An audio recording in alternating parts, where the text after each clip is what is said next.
Hey everyone. Welcome. Hey, we are live to the max episode, I think 4 or 5. Sorry everyone. Five. Five. My good friend Brian keeps me on track. I'm joined with someone I wanted to reach out to a long time. And you know what? Thank you, Sean, for being so approachable. Like, yeah, I'm game. Let's have some fun. Let's talk about movies. You might not know Sean, but he's also a veteran of the industry, of the entertainment industry. So much respect there. And he's also a YouTuber and the critic. I love that combination that you're in the industry and you're still willing to give criticism to the industry you're in. It's really exciting. He has a project he's working on that we're going to highlight a trailer. I think I got the okay that it's a proof of concept so we could show the trailer here to see something's working on, which I plan to contribute in the future. And we're going to talk about the best things in entertainment this week, the best stories. And here's my other pal, RJ. Hello. RJ. Have you met Sean yet, RJ? No, I don't believe I have, no. Okay. Well, he's a YouTuber. He's in the industry. He's just to give a little glimpse already, Sean, how many hours do you work a week? You were saying sometimes that you put in the industry? I work about 70 to 80 hours a week on motion pictures and television shows. So and I've worked for Warner Brothers, Disney, Hulu, Amazon, Blumhouse, NBC, CBS. Yeah, I mean, that's all I do for 20 years. That's what I've been doing for 20 years. Much respect. Awesome.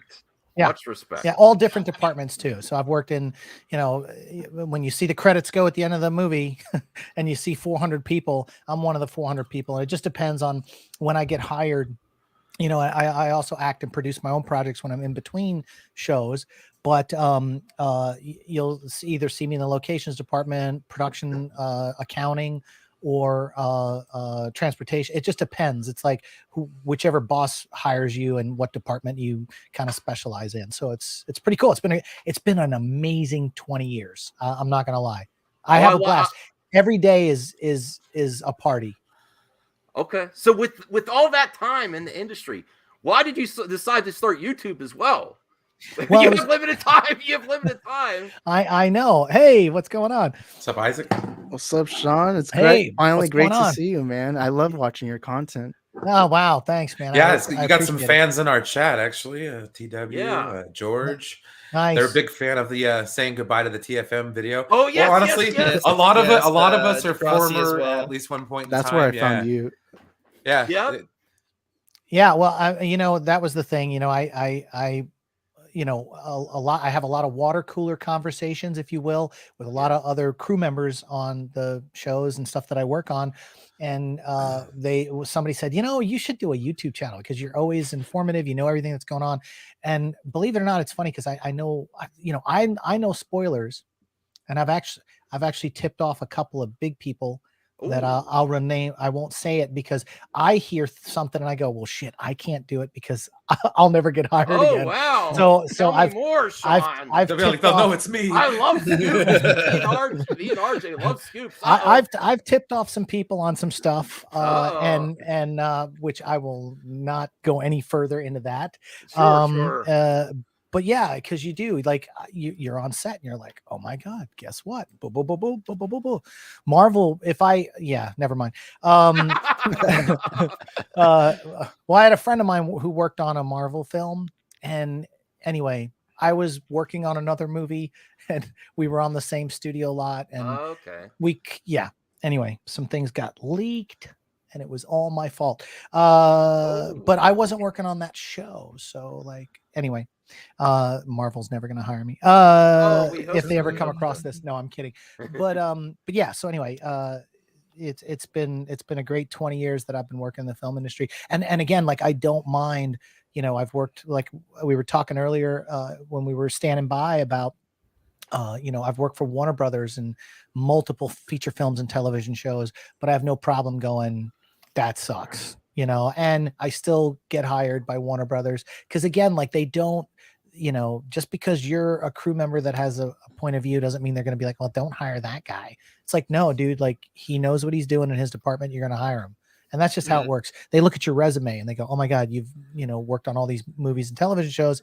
They're not going to be, oh, he's the guy that's complaining about, something that Warner Brothers has done. It's just, it doesn't work that way. I don't want to overstep my boundaries on Max, the host, but I just asked the question because I know. Oh yeah, sure. But go ahead. Yeah. How are you feeling about like the Warner Discovery merger overall? I mean, as someone who's worked with Warner Brothers previously. I love it. Warner Brothers has never had a problem throwing money at projects. I just, I worked on Journey to the Mysterious Island with Dwayne "The Rock" Johnson. That was a $180 million movie.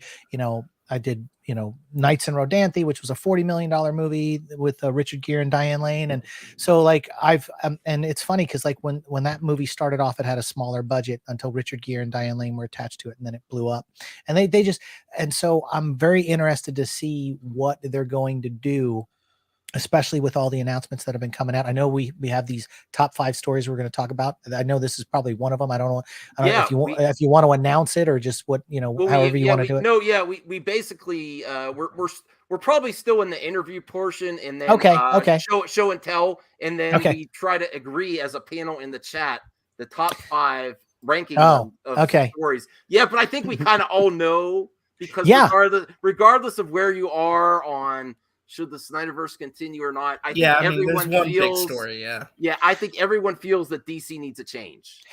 I think, and I'm just going to go out on a limb here. I'm thinking after Peacemaker's success, which is within the Snyderverse, I think James Gunn's going to be the next Kevin Feige. He's going to be the Kevin Feige of the DC universe. Yes. Really? Okay. Yeah. Oh no. Rhea's here. Hey. Hi, Rhea. Hello, everyone. This is my friend Sean. We become acquainted. He's a veteran of the industry, 20 years, and he's got projects. He works 70 to 80 hours a week sometimes in the entertainment industry. Yeah, and he's also a YouTuber. So definitely go check out his channel. I do plan on. I'm going to show you a glimpse of his project that he's trying to get funded as a pilot series for a streaming service. He said it would be okay to show the trailer. I eventually am going to contribute myself because I want to support. I love people that are critics and I respect critics that giving that extra of bringing stuff into this world and bringing art that really touches my heart. So that's what I want to support. Thanks, man. I appreciate it. That's cool. Yeah. So we could actually show that now. Is there anything that you're working on that you're allowed to talk about right now, or like? I start a Kevin Bacon film in like 2 or 3 weeks. And then when I finish that, I'm going on to another, I did an Amazon series last summer called The Summer I Turned Pretty. It's Jennifer Hahn is a young adult novelist, and she's had a show on Netflix. And I worked on season 1. It hasn't even dropped yet on Amazon, but they greenlit 3 seasons. So because it's based on 3 novels. So each novel takes place over a full season. So when I finish this Kevin Bacon thing, then I roll into another season of The Summer I Turned Pretty, and that'll take me to like October. And then who knows what I'll be doing after that. Mm-hmm. Yes, Hans, I respect you so much, Hans. I do respect critics. Yes. Well, just real quick, I just wanted to ask real quick too. This might be a dumb question, but I know you said you worked for like multiple departments. I mean, is that like visual effects, editing? What are some of the departments you worked in? I've worked in accounting. So I have I work for Blumhouse on a movie called Jezebel. It's a $4 million film, and I worked in accounting on that. One of my good friends, works over at Netflix. He's one of the big guys over at Netflix, and he oversees like 3 television shows: Outer Banks, a new show called Echoes that's on Netflix, and there's a movie that's about to drop called Along for the Ride that I worked on that he was one of the producers of. So like I have a lot of accounting friends, but then I've also worked in locations, which is a whole nother beast. You get the script, you got to find, and the script has a house in it, and you've got to find that house that captures the vision of the director. Then you have to broker a deal with the people that live there, kick them out, put them in a hotel for 4 months or 3 months, pay them $10,000 a month or whatever you're going to pay them. it's the money they throw around in the movie industry is crazy, and I laugh all the time. I got a great story if we ever get to it from We're the Millers. That was the comedy with Jason Sudeikis. Oh, you worked on We're the Millers? Oh yeah, I was on We're the. Oh dude, that was one. It was one of my favorite shows to ever work on in the film industry. Was We're the Millers. The cast and crew were fantastic. Jennifer Aniston's amazing. Jason Sudeikis is amazing. Everybody's amazing. But anyway, I digress. So locations department, accounting, transportation, which I just finished this movie with Mel Gibson where they brought me on and I'd never done it before. Well, I drove Val Kilmer on one movie, but they said, hey, do you want to drive Mel Gibson for a couple of weeks and be his personal... Oh, cool. Take him to I saw a picture on your Twitter with you and Mel. Yeah. Oh yeah. No, it's he was the best. And again, like people need to understand the media loves to just drag people.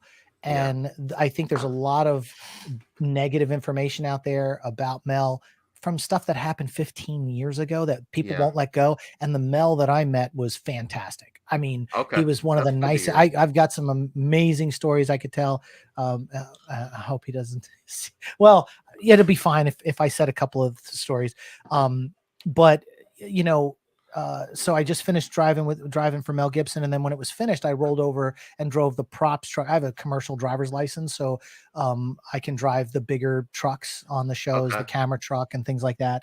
And the camera truck's always cool because that, you know, always has about $500,000 worth of equipment in it. The cameras, the lenses, one lens is like $40,000. So, you know, you're literally, if you crash that truck or you do anything wrong, that's the whole movie. You're driving the whole movie, all the film, the footage, the digital, all the digital files, everything is it's all my responsibility in the end to get it to the church on time. So, you know, transportation department, and then the production, I worked in the production office for quite a few years, and that's a very interesting job. It's when I first started off working with all of the, you know, in the beginning during prep, and then all the way through. But in the beginning during prep, you get to interact with everyone, directors, producers, the whole 9 yards, and you get to really understand the business.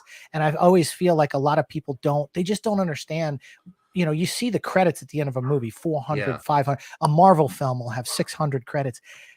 All these people are putting their hard work, blood, sweat, and tears into these projects. And that's why when I criticize a movie, a lot of times I'll preface it by saying, you know, hey, like, the script may have sucked, but that's not the set decorator's fault or the visual effects guy or the special effects. These guys are guys, they're you know, blue collar workers. They're coming in, they're making a great living, and they're busting their ass, and they're giving their 150% work every day.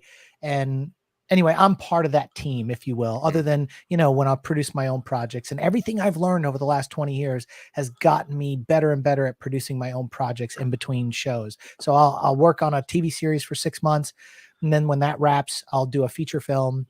That's usually like, you know, 2 weeks of prep, 30 days of filming, 2 weeks of wrap after that. And then you're finished, you're moving on. And it's literally like, I'm a private contractor. So it's one movie and television show after another. Boom, boom, boom, boom, boom, boom, boom. It's wild. I've worked for so many companies in the last 20 years.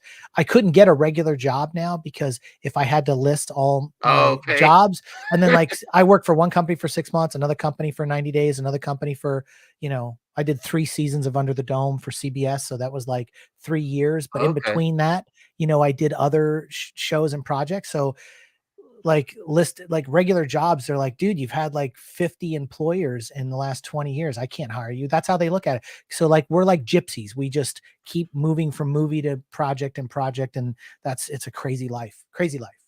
Okay, cool. All right, you got to shut me up because I'll ramble. No, you're making this easier. We love it. We love it, Sean. Quite all right. You've been waiting. People, he's like, someone should have contacted Sean earlier. He is ready to go. I love people too. I'm a people person. So I enjoy talking about movies and television shows and all that kind of stuff.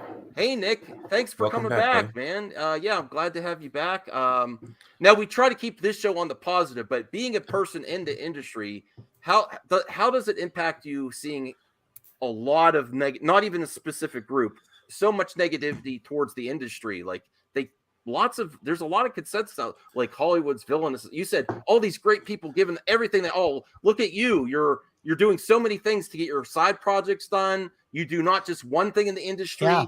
how hard you put your life in there, the amount of hours you spend dedicated to the industry, and to hear people potentially be dismissive. How does it, being someone industry, how do you feel about online perceptions of the industry? I think the biggest problem with online perception is they just don't get it. They don't understand how it all works. So, again, like I go back to Kathleen Kennedy. I think she's one of the greatest producers that have ever walked this earth. Okay. A lot of people will disagree with that. I would say she produced our childhood. So like she literally produced everyone's childhood. Yes, like Back to the Future, Indiana Jones. I mean, you go all the way back. Well, and she wasn't just a lady that took the coffee to Steven Spielberg either, which I saw a lot. Like she did way more. That's really disrespectful to say that. Yeah, no, it is. Well, and her and Frank Marsh are like instrumental in a lot of movies, so it's like, yeah, you can't diminish her.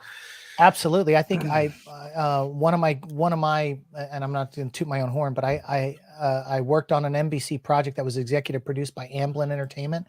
So like, I was like, this is Spielberg's company. So my payroll check, it's like, oh, hey, I've worked for Amblin Entertainment. This is so cool. Cause I mean, that's my childhood, E.T., it's everything. But yeah, so I think the perception out there, especially like what's been going on with COVID, like people have no idea how bad it's been to make movies and television shows through COVID. The shutdowns, I've been on every show I've been on. That's good. That's a good topic too. How did it impact you personally? Was it really rough? Because your contract, you say you work contract to contract sometimes. Yeah, we're private contractors. So when the whole world shut down, all movie production stopped for 10 months. So I was unemployed for 10 months and I was like, oh my God. And then my first show back was a movie that's on Hulu right now called Welcome to Flatch. Have you seen this thing? It's on Fox. It's got Sean William Scott's one of the stars of it. It was a European show called This Country. You know how like with The Office, they made they had the British version, then they make the American version. Well, this was a show called This Country that was made in the UK, and they called it Welcome to Flatch here, and they just kind of redid the show. And that was my first show back during COVID, and the PPE and the gear that you have to wear, and the masks and the shields and the social distancing. And then we do COVID tests 3 times a week. So every Monday, Wednesday, and Friday, you're getting nose swabbed. Still at this time. 200 crew members at a time on production. We have to line up every morning and everyone's getting swabbed. Boom, boom, right before we go into work.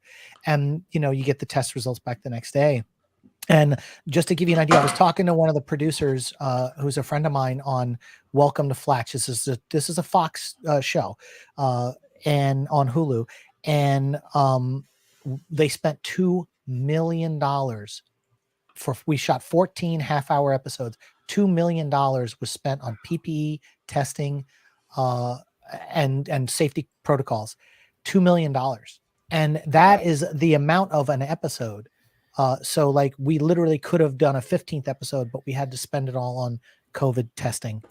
And this Mel Gibson movie that I just finished right after the holidays, when everyone came back to work in January and the Omicron surge happened, that just went through the whole country.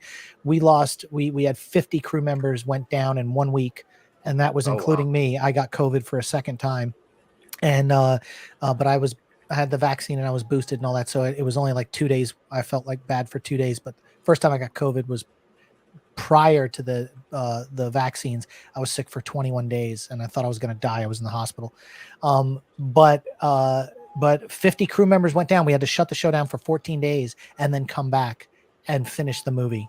And when you do that, you have to do insurance claims. And that's why the testing is so important on these big major motion pictures and television shows, is because you have to protect the actors to make sure that they don't get sick. Because if there's a hiccup in production, it'll ruin everything. You look at what's going on with Tom Cruise with the big battles he's been having. I think they shut down Mission Impossible like 4 times at a cost of $100 million. Every time they shut down, you have to cancel all the contracts for the hotels and the places you're renting, or the locations that you've already paid for. You have to repay for them again. And it's a nightmare. And so it's been really hard. And so when everyone's complaining about all the content that's coming out, they should just be happy that content's coming out, especially like Mandalorian and everything that Disney's been doing, because every show that's been shot has shut down once, if not twice, for COVID, because someone got sick, a crew member. And once one crew member gets sick, if you're around 10 other people, then they take those 10 other people and they send them home, and they bring in 10 new crew members, and it's a crazy cycle. We all want it to go away.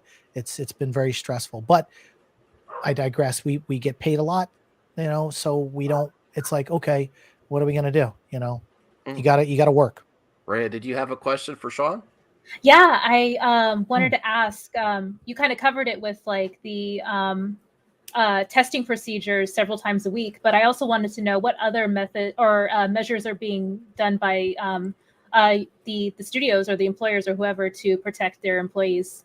Sure. So what they do is it's really all about protecting the actors. They don't seem to care about anybody else, because we are like a revolving door. They can just bring in another crew member to replace that position, and that's okay. I totally understand that. In order to bond a movie, they've come up with protocols. All the unions got together: the Writers Guild, the WGA, SAG, Screen Actors Guild, the DGA, Directors Guild, the Cinematographers Union, the Teamsters, IATSE, all the carpenters and all the construction people. They all got together in a room in Los Angeles, and they came up with these COVID protocols. So basically, they break the show up into like an A zone, a B zone, and a C zone.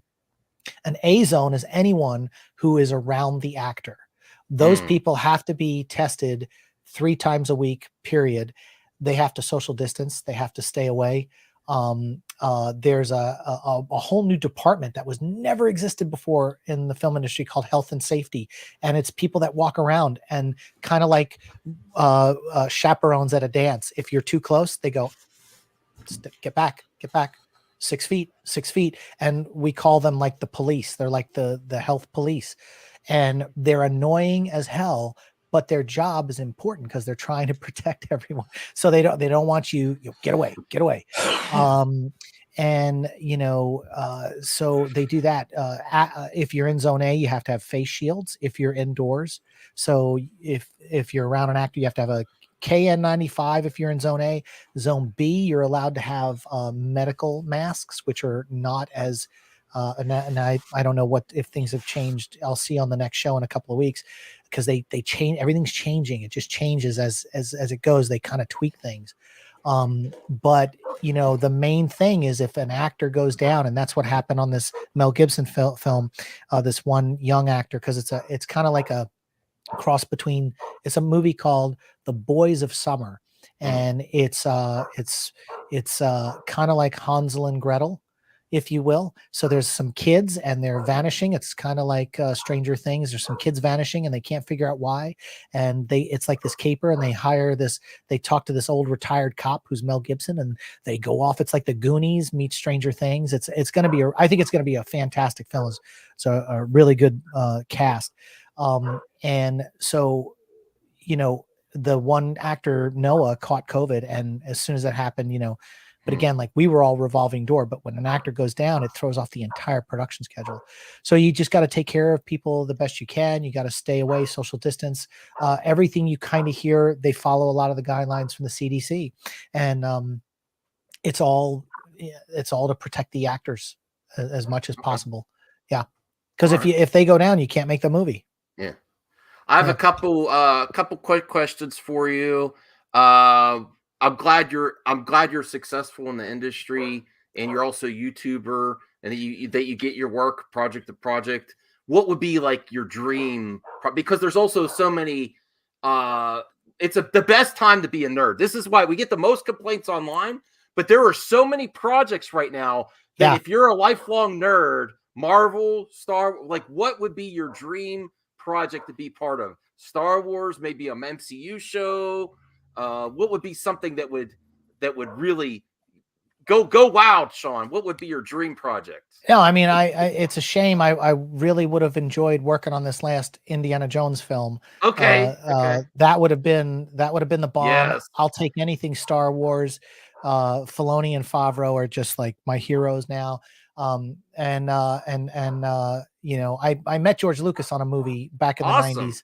Yeah, that was really cool. So, just being around him, you know, if it was a movie called Murder by Numbers. No, was it Murder by Numbers? That sounds familiar. I'm trying to remember. Oh God, it was the 90s. So I don't, it's a long time ago. But meeting George Lucas was like so huge. And like, for me, if I could be in a Star Wars thing, I mean, any of that stuff would be fantastic. Star Wars would be up there. That would be one. Oh yeah. Yeah. And anything Marvel, and then Disney, I mean DC, I don't know. Like I'm still, the jury's out on the DC stuff. But I've got friends that have worked on friends that have worked on a lot of Marvel stuff, the Spider-Man, all that stuff. They shoot a lot of it in Atlanta, believe it or not. A lot of the Marvel stuff shot in Atlanta. Yes, yeah. And Atlanta's so like the big shooting location, yeah. Yeah, one of my good friends, John West, he just finished the Miss Marvel. He was he was a production supervisor on that one.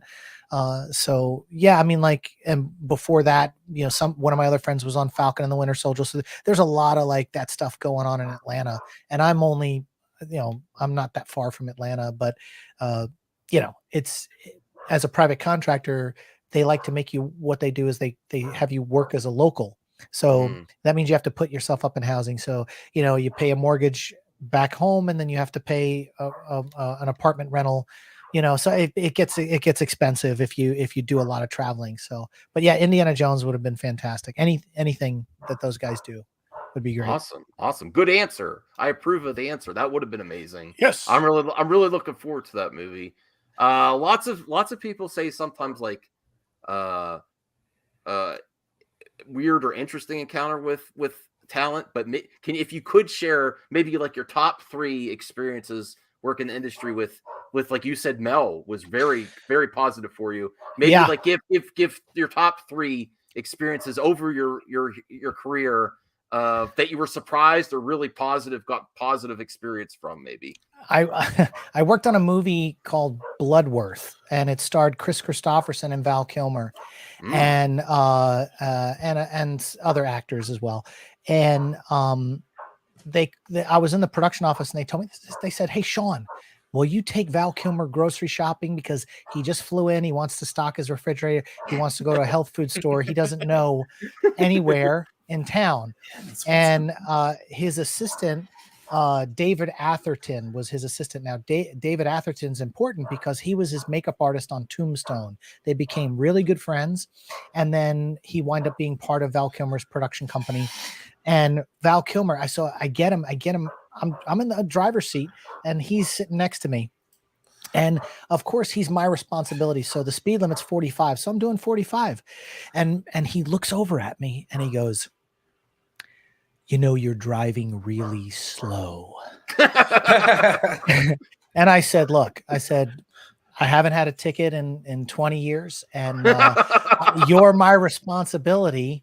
I would be nervous. I'm going to make sure I do the speed limit." And he goes, "I haven't had a ticket in 20 years either, but it's because of this." And he literally did that. He pointed at his face and did then he told me about doing 93 in a 70 out in New Mexico, because he has a ranch out in New Mexico where he lives, and the cop pulled him, and then when he realized it was Val Kilmer, he just signed an autograph and sent him on his way. So Batman. So exactly. So we get to the grocery store. And it's a health food store, and this is the time where Val, remember when he went through the little fat stage, he started putting on weight, and you know, he would like, I'm still in that stage, by the way. Okay. I think we all yo-yo a little bit. Yeah. So Val wasn't really, he didn't look like Iceman, you know what I mean? Mm-hmm. And he's at the grocery, this girl's ringing up the food. And she's got to be 16 years old at the time. She's like first job kind of thing. And he liked to poke people in a way that like would trigger a response. So he would say, he looked at this girl and he goes, "You don't really work here, do you?" And she's like ringing up his groceries. And he goes, "You're pushing all these buttons, but you don't really work here." And she's just, and I'm behind Val going, and then we get back to, we go over to a dry cleaners to drop off. He had these plaid shirts, but with these pearl buttons, snap buttons, and they were designer. These shirts were expensive, couple $1,000. So we go to this place to get them dry cleaned, and this little old woman's behind the counter, doesn't know who Val Kilmer is. And she's writing down the ticket, and she says, what name do we have to put this under, son? And he goes, Doc Holliday. I kid you not. I kid you not. I kid you not. And you know, and I was like, oh my God, I can't believe this. So we get back to his apartment that we rented for him, and we go inside, and he goes, here's $20 for the dry cleaning. And I said, no, the production's going to pick up your dry cleaning. It's not, you don't need to give us money. And he goes, well, here's 20 for you. And I was like, I work in the production office. I don't need money. You know, I'm not a bellhop, you know? And he was like, I don't like you. And I looked at him and I was like, no, you like me. And he goes, yeah, I like you. And so it's like, just total, like, it's like he just liked to mess with people. And that, so yeah, Val Kilmer was just an experience. So if you ever have a chance to run it, I mean, now it's a little different because he's had some health issues, and you know, he has the trach now and he doesn't speak right. But in his prime, and when I met him, Val was very entertaining. Let's just say Val Kilmer's entertaining. And let's see if you know. Was this during his Island of Dr. Moreau phase?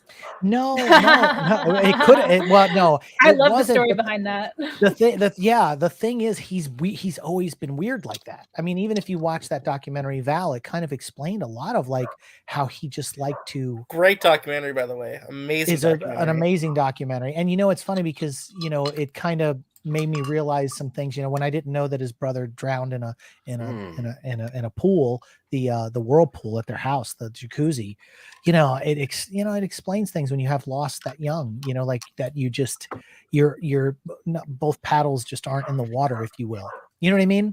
In a nice, I'm not trying to be negative. I'm just saying like it changes you as a human being. You know, and he went to Juilliard, and so like it's just artsy fartsy. Some of these guys are just, you get really artsy fartsy people, and then you get people that are you know, aren't artsy fartsy and they're a little crazy. But I will say, like, one of the other beautiful moments with Mel Gibson, I'll tell that story real quick, and then we can move on. You know, there was an area in town where there was some homeless people, and he saw it and he goes, man, this looks like Skid Row in LA. And I was like, yeah, I was like, 3rd Street's kind of rough. There's always like some homeless people out there. And he goes, his assistant was in the back seat. He's sitting next to me, and he just says, find me a homeless shelter to donate some money to. He's like, they need help around here. Find a shelter.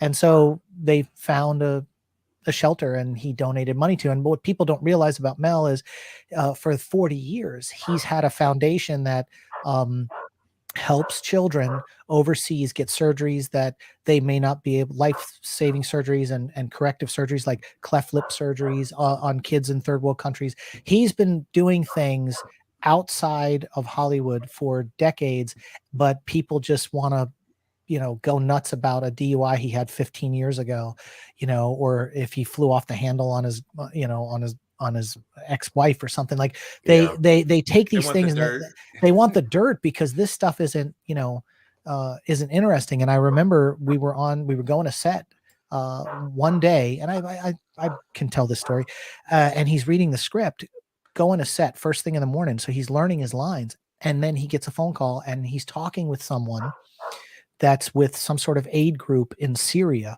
because since they've had conflict there, they're starting to rape. He said it. They're raping and murdering women and children in Syria, and he's helping people get them out and rescue them. And I'm just going. And then, but as soon as you put on, you know, Twitter, and anyone mentions Mel Gibson, just I do have to say at that moment it was horrendous, but people, you know, he obviously is doing other things. We don't know all about him. We shouldn't judge him. Yeah, we can't judge him based on that.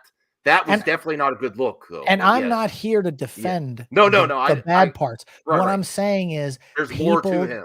there's more to him, and people just want to latch onto this one thing or two things. Or what do you want him to do? He has to move on. He has to move on his life. So yeah. I just feel like the good really, really, really outweighs the negative. No, that's great. That's great to hear these experiences you've had personally with him recently. This is even recent to hear that there's a lot more that we don't know about the person. And then also, I love the way you reveal, like, people. These are people. People make mistakes. People. Yeah. I really enjoyed what you said about, because he's very talented too. Oh yeah. I mean, he's amazing. He's amazing. And working on that set and seeing him work with the kids, the way he worked with the kids, some of the kids were a little new and he could tell, and but he worked with them. And when you've got an Oscar winning director on set, if he's giving little notes to the kids, you let him do it, but no, I mean, I think again, I that's where I feel like even this thing, the drama right now with Johnny Depp and all, I mean, it's just like, man, you know how many people get divorced in this country? You know how many people? Yeah, you really don't want an eyeglass or under a microscope anyone's relationship, especially when it's over. It's over, and everybody talks smack about this person. He did that, or she did that, and he threw a bottle across a room, or whatever. And I just feel like again, like we live in a world with 24-hour news cycles, and all they want to do is get a headline and get eyeballs to click on this, which, is a lot of the fundamentist grifters that just keep recycling the same kind of themes and being negative. And anyway, I digress. Well, I do also want to give our viewers to the max here. We're trying something different on this week's episode. So we are going for the interview portion, the top 5 and show and tell for the max. So this will be on both channels, but the whole experience is definitely part of the lounge and the Pantheon. So halfway through, I'm going to end the stream only on my channel. Everyone heads over to the lounge. There's no gaps. We just continue the party there. It's an after party. We have games, all kinds of stuff. I don't know how much Sean has tonight, but I think he's definitely here for the interview in the top 5 portion and the show. I'm game for whatever, man. So that's basic. Think about, you get the whole experience on the lounge and the Pantheon.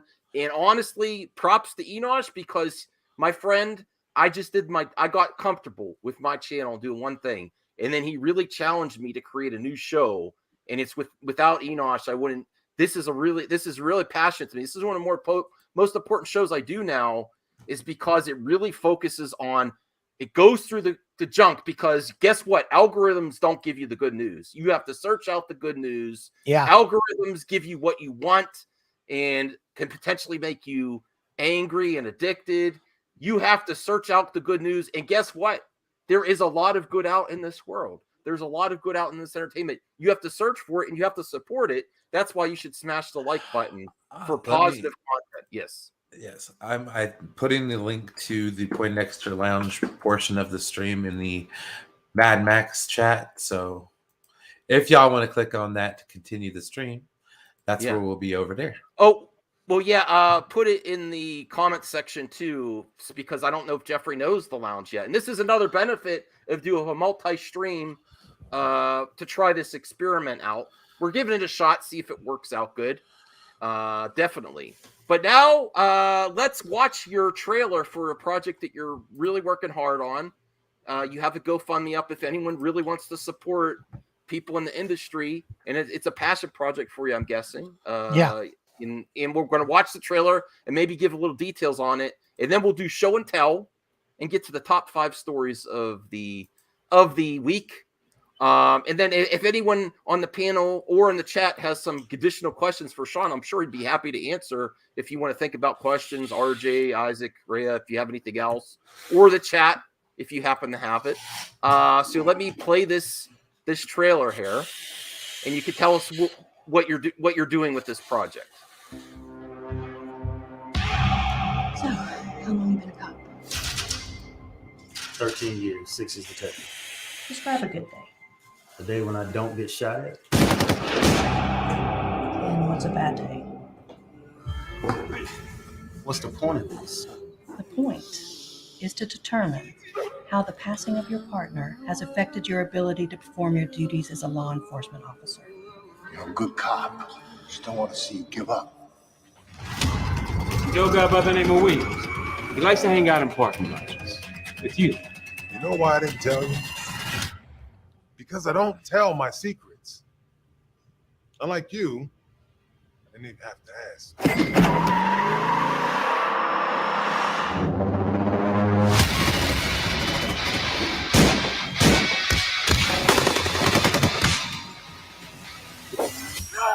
Uh-oh.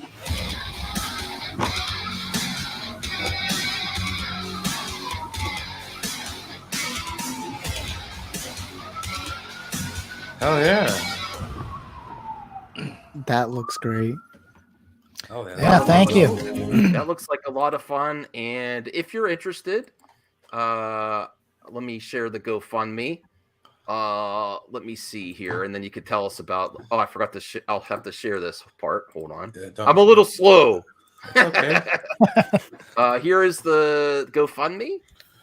If anyone's interested in, doesn't have to be a lot. If you are, this isn't why he came on tonight. He didn't even know I was going to do this. Yeah, so, no, and you know what I mean. If people don't want to donate, but they want to share the link on social media on Twitter and tag it, that's worth its weight in gold because you never know who might see it, who gets hooked on it. So if you can't donate, that's fine.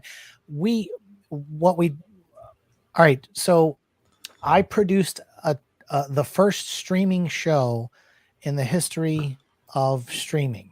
It was a show called Port City PD. It was a cop show. It came out in 2006, before YouTube existed. And we were on iTunes and everything. We had about 4 million downloads. This was before any of the stuff that they do now. And then what happened was YouTube was invented 7 or 8 months later, but I had an exclusive contract with a former MTV VJ named Adam Curry, who had his own network called The Pod Show. So I couldn't move it over to YouTube. And it stayed on Pod Show while YouTube took off. I had a 5-year contract, so I couldn't do anything with it for 5 years. So, and in that 5-year gap, the world just changed. But we were able to get that when it was on iTunes in 80 countries on television and stuff like that. We did 9 episodes of the show.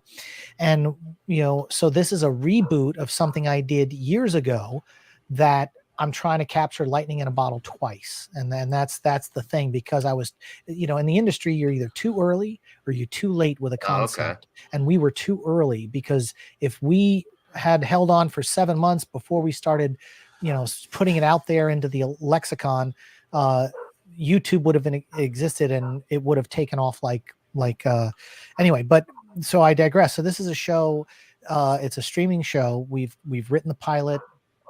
We hope to shoot in Atlanta. We're working with distributors now to try to get it off the ground. It takes so much to get a television show off the ground. And so what we're doing now is we're shooting scenes when I'm in between shows. To try to piece together what you call a sizzle reel, 5 or 10 minutes worth of footage to show people. And everybody that you see in that trailer has been on either a network television show or a feature film. The main bad guy in that, which is the big burly guy with the beard, is kind of scary. He played Suge Knight in the Tupac biopic All Eyes on Me. He also played Suge Knight. They cast him again in the true crime that was on the USA Network series.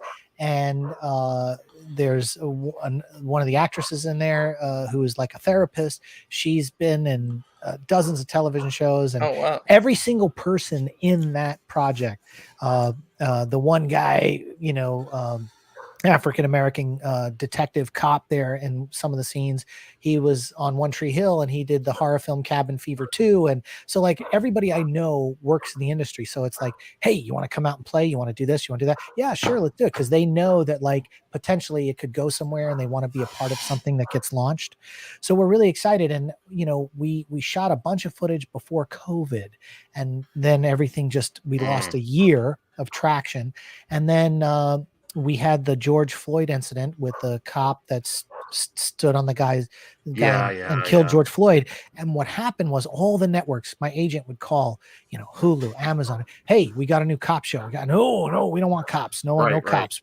They kept telling us we didn't want anything law enforcement related unless it was an existing IP like Law and Order, Hawaii Five-0, things that had just been traditionally on for years.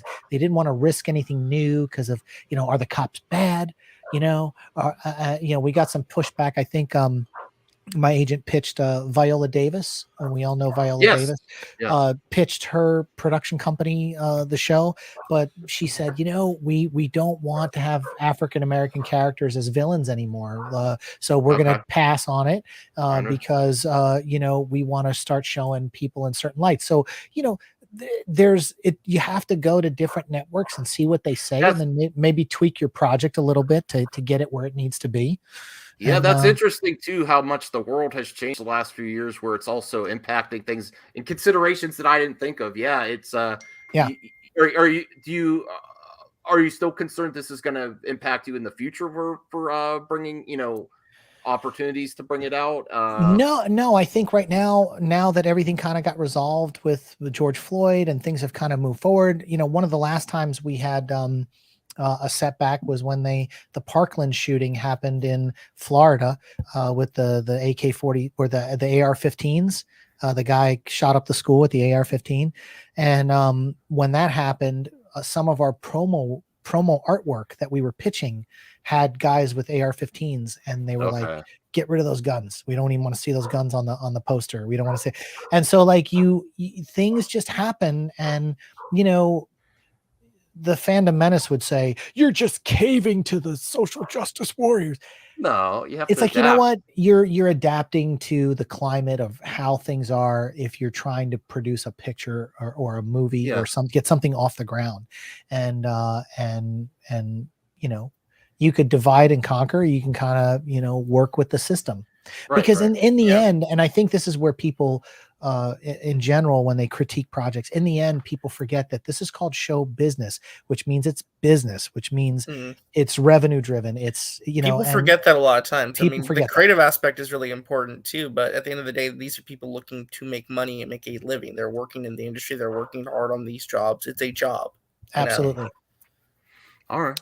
Well, I think this is be a good segue for our show and tell portion, and then we'll do our top 5 entertainment stories from this week. It could be movie, music, video games. We're trying to incorporate more music. It's hard. I find it harder to find music news nowadays, but we love everything in entertainment. We love supporting stuff. So Sean, since you're the guest of honor, if you'd like to go first, he's like, I could give you a glimpse ahead of time. I'm like, no, I want to be surprised on stream of what you brought for show and tell. Okay, so I am a huge Jaws fan. It's just one of those things that it's been close to my heart. It was one of the first movies I ever saw when I was a kid, and I've been a nut ever since. And so I saw this guy in the UK. He was a sculptor, and he started making maquettes based on the shark from Jaws. And he did the most detailed shark I've ever seen in my entire life. It set me back $600, but I have. Ooh, that's awesome. This is a 1/16 scale Bruce shark. Oh, that's awesome. And they actually carried it around in a rig like this on a barge. So this is like a replica of that. It also came with some barrels. That's awesome. And that's amazing. And they are 1 to 16 scale as well. And also it came with the tank. An exact replica with the labels and all of the tank that goes in there. The other cool aspect of this is when I first saw that this guy had created these things, he signed and numbered the bottom. You can't really see it from here. I don't want to drop this thing, but this is the number 3 shark ever created. This is the number 4th shark, because I've got the story. The 3rd shark that ever was created that is sitting in someone's office is Greg Nicotero, who Walking Dead, and he actually restored the last molded shark from Jaws that is hanging in the Academy of Motion Picture Art and Sciences new museum, the full 25-foot long giant shark. He restored it. And so he has the number 3 shark. I have the number 4 shark ever made. So for me, just having this in the house is just one of my prized possessions. And the detail on it is amazing. It's absolutely amazing. Oh, I love it. So yeah. Anyway, that's so. That's I guess what you're saying is I'm gonna beat you with my. No, I'm not. There's no way I'm beating that. And then we're only supposed to show one thing on show and tell, but we couldn't help notice. Maybe blow him up again, Brian. Yeah, no about problem. his poster in the back. Is that signed poster, Jaws? That it is you can see up at the top. Susan Baclini, who played Chrissy Watkins, signed it here. Oh, that's killer. Carl Gottlieb, who was one of the writers of the film, signed it here. The production designer, Joe Alves, is here. Roger Costell, who painted the original one sheet, signed it. And then over here was the deputy officer Hicks that was on the film. I just happened to get them at one of the conventions, but of course Robert Shaw passed away and Roy Scheider passed away in 2008, and so the only other person is Richard Dreyfuss and Spielberg, and it's really hard to get to those two.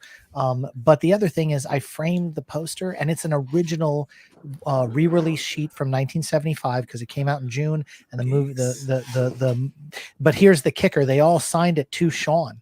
And when I was at the con and I laid it out and I said, I want you to write to Sean. And they said, you do realize the minute we write to Sean, this is worthless.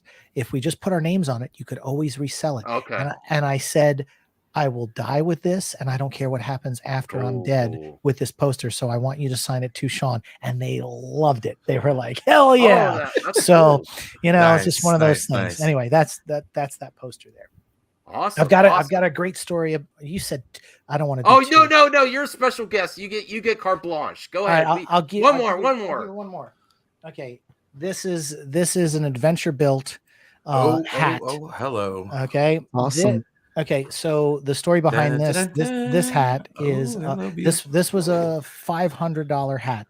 It's the same materials and everything used, and the same block that was used to do Indiana Jones and the Kingdom of the Crystal Skull. This is what you call a clone hat. Nice. And Steve Delk, who did all 35 hats for Indiana Jones and the Crystal Skull, partnered up with John Penman. This is a Penman Adventure Built hat, and it's a clone of the ones from the movies because the same material, same everything, except when they bashed it, I wanted it to look like Raiders and not The Last Crusade. So this looks like the Raiders hat. So this is like if I walked on set tomorrow. Can we see it on you?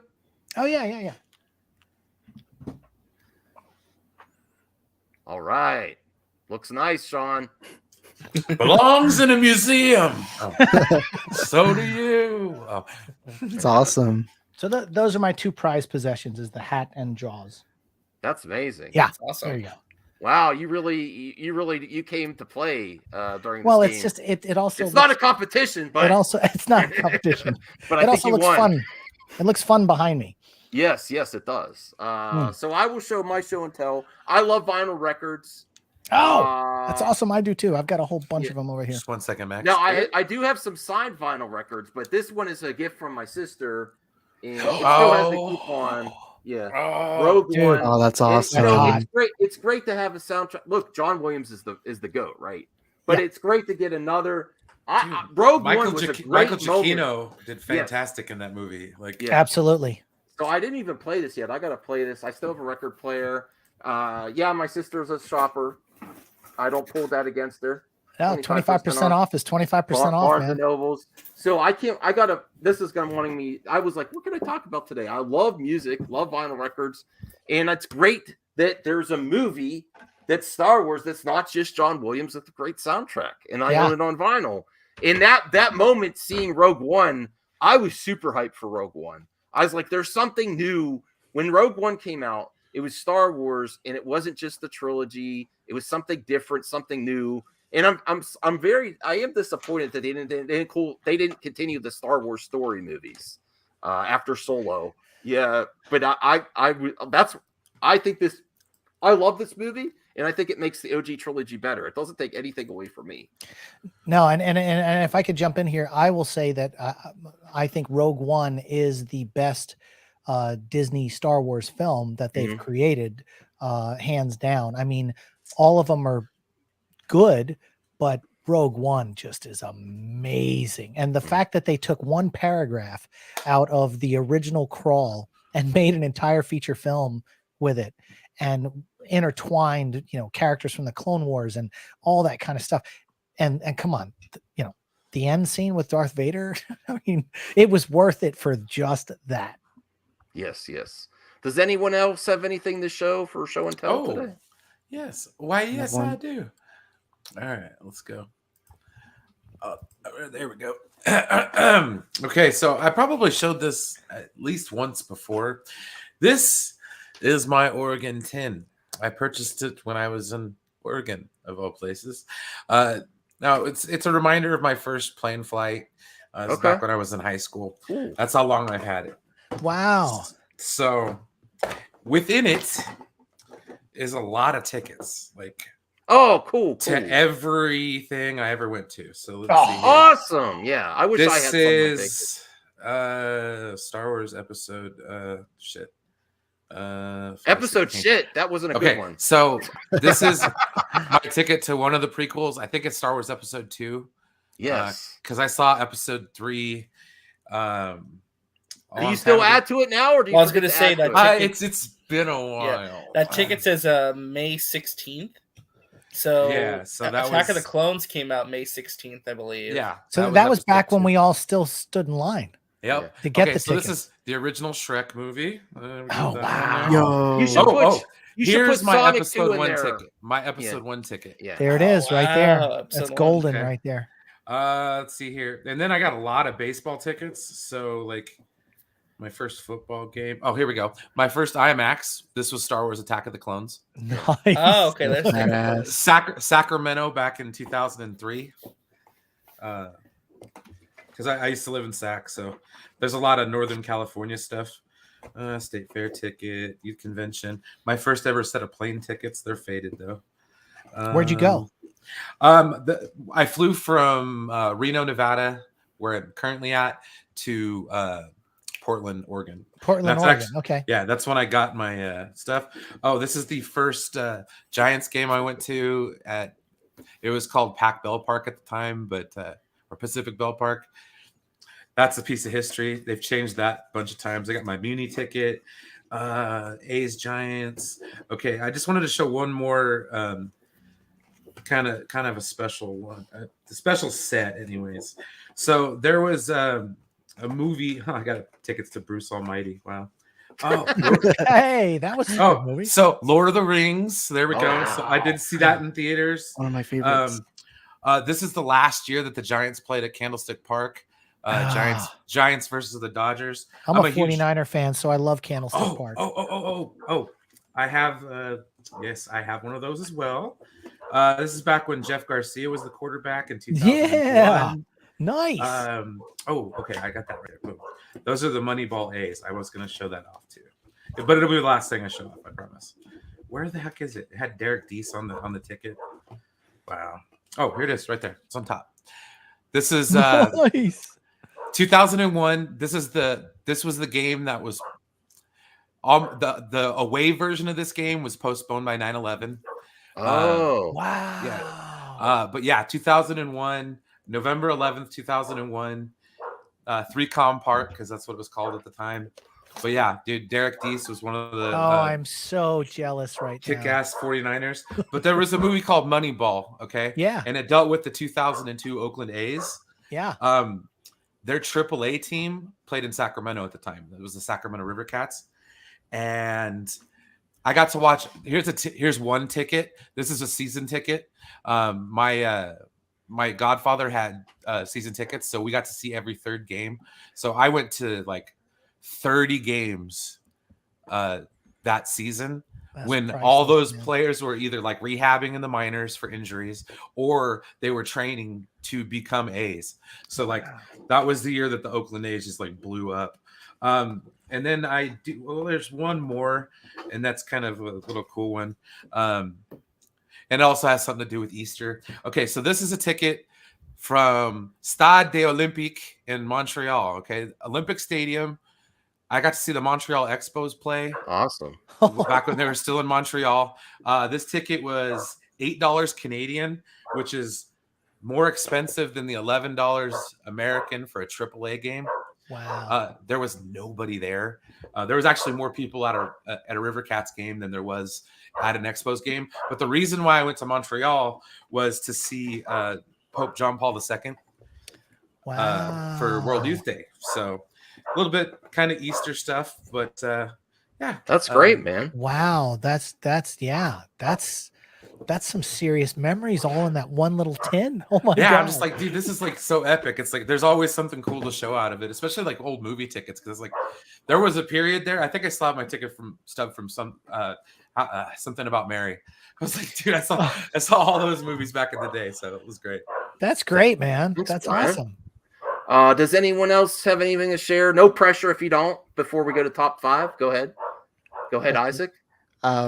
I don't collect all that much physical media. I collect some a little bit, but when I was 10 years old, I was given this one movie.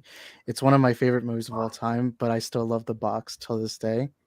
But it's this Terminator 2. Oh, that's the extreme. Oh, the extreme. Yeah, nice. It's my favorite case till this day.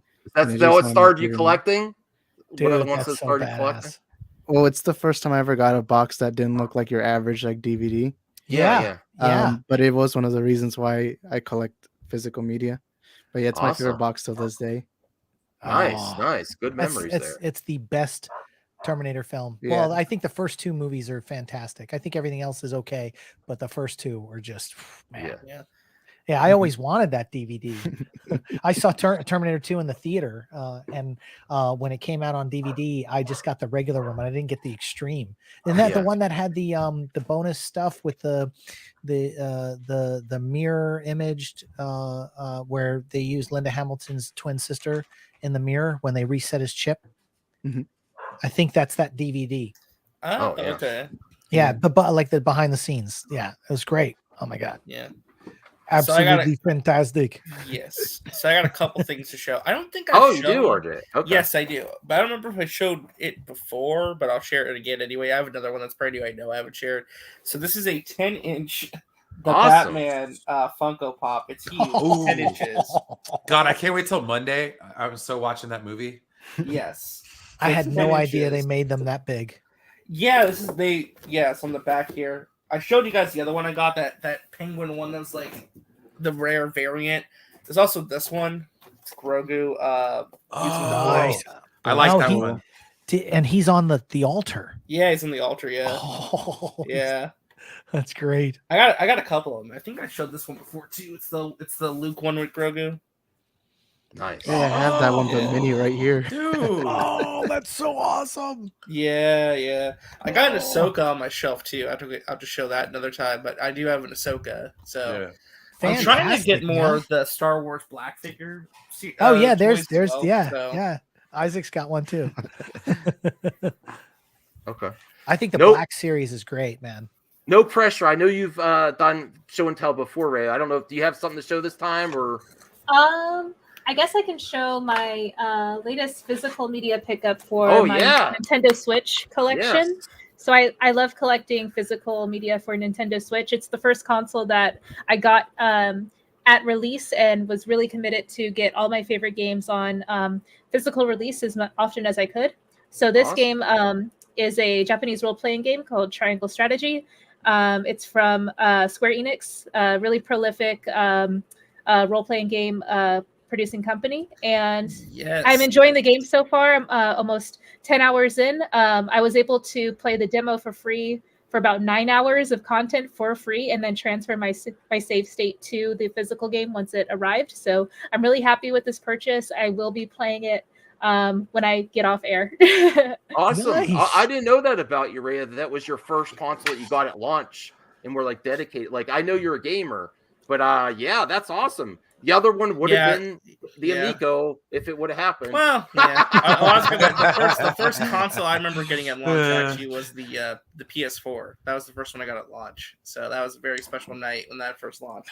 I think it's Nintendo important. 9 years it's ago, almost important 9 to years have ago. physical media, because if the world crashes, you can still fire up, your console. Like that's unless you're Max. Me, I'm a recovering addict of collectibles. Okay. I bought too many physical media, Sean. Now I've had Well, the physical media you do have, you have most of it still, right? I sold half of it because it was getting ridiculous, and I was in debt. I used. Oh my God! Look at all those. Yes. Oh, hang on a second here. I got There's a the Max pop figure. Yes. Oh yeah, there's Max right there locked in the Max box. Funko. What was the bat signal that was down there? What was that? What is that? Alarm clock? It's just a little. It's just there. It's nothing special. Like a 10. Yeah, it's just there to stand. No, that's cool though. Yeah, thank you. And I gotta change the camera. Awesome. So now we're gonna get to the top 5, but that intrigued me though. Like the first console I bought at launch, that would be a good quick question to go since it just came up. Since Rhea brought that up, my first console I bought at launch, I think, was the Dreamcast, and I loved it. Wow. I sold my N64, half my N64 collection though, traded it in to get it because at that time I was still living with my parents, and the launch consoles were not a thing. Like I had to sell half to get it, and I still have that launch Dreamcast. I love the Dreamcast. The ColecoVision. Nice. Okay. The Dreamcast was epic. Mine was the GameCube. That's the collection that's the most untouched of mine. I only sold 2 games from it, and I regret the games I sold. Dude, from what I understand, wait, real quick though, what games did you sell from your Dreamcast? There was one called Tech Romancer that was like a Capcom beat 'em up with robots, very Japanese, and there was one other one. I can't think of the other one I sold. Because the Dreamcast that was the start of the Sonic Adventure games, actually. Yeah, I don't have Sonic 2 on it because I bought it on GameCube. I have Sonic 1, and then the one, I can't think of the other one. I can't think of the other one right now. But I most of my Dreamcast collection's untouched from launch, and I used to go to GameStop. Not when it was GameStop, it was called Funkoland, and pre-order everything right away. Like I got all the games right away. And that's the only time I ever got like that many new games. I really supported the Dreamcast. So this is I'll just say real quick, I turned 47 next week. Mm-hmm. My first game console was the ColecoVision, and then the second was the Atari 2600. So nice, awesome. If that dates me, I do not have them anymore. Oh my God, I have no idea where they went over time. Well, you might not have time. Are you still interested in gaming, or you're just not?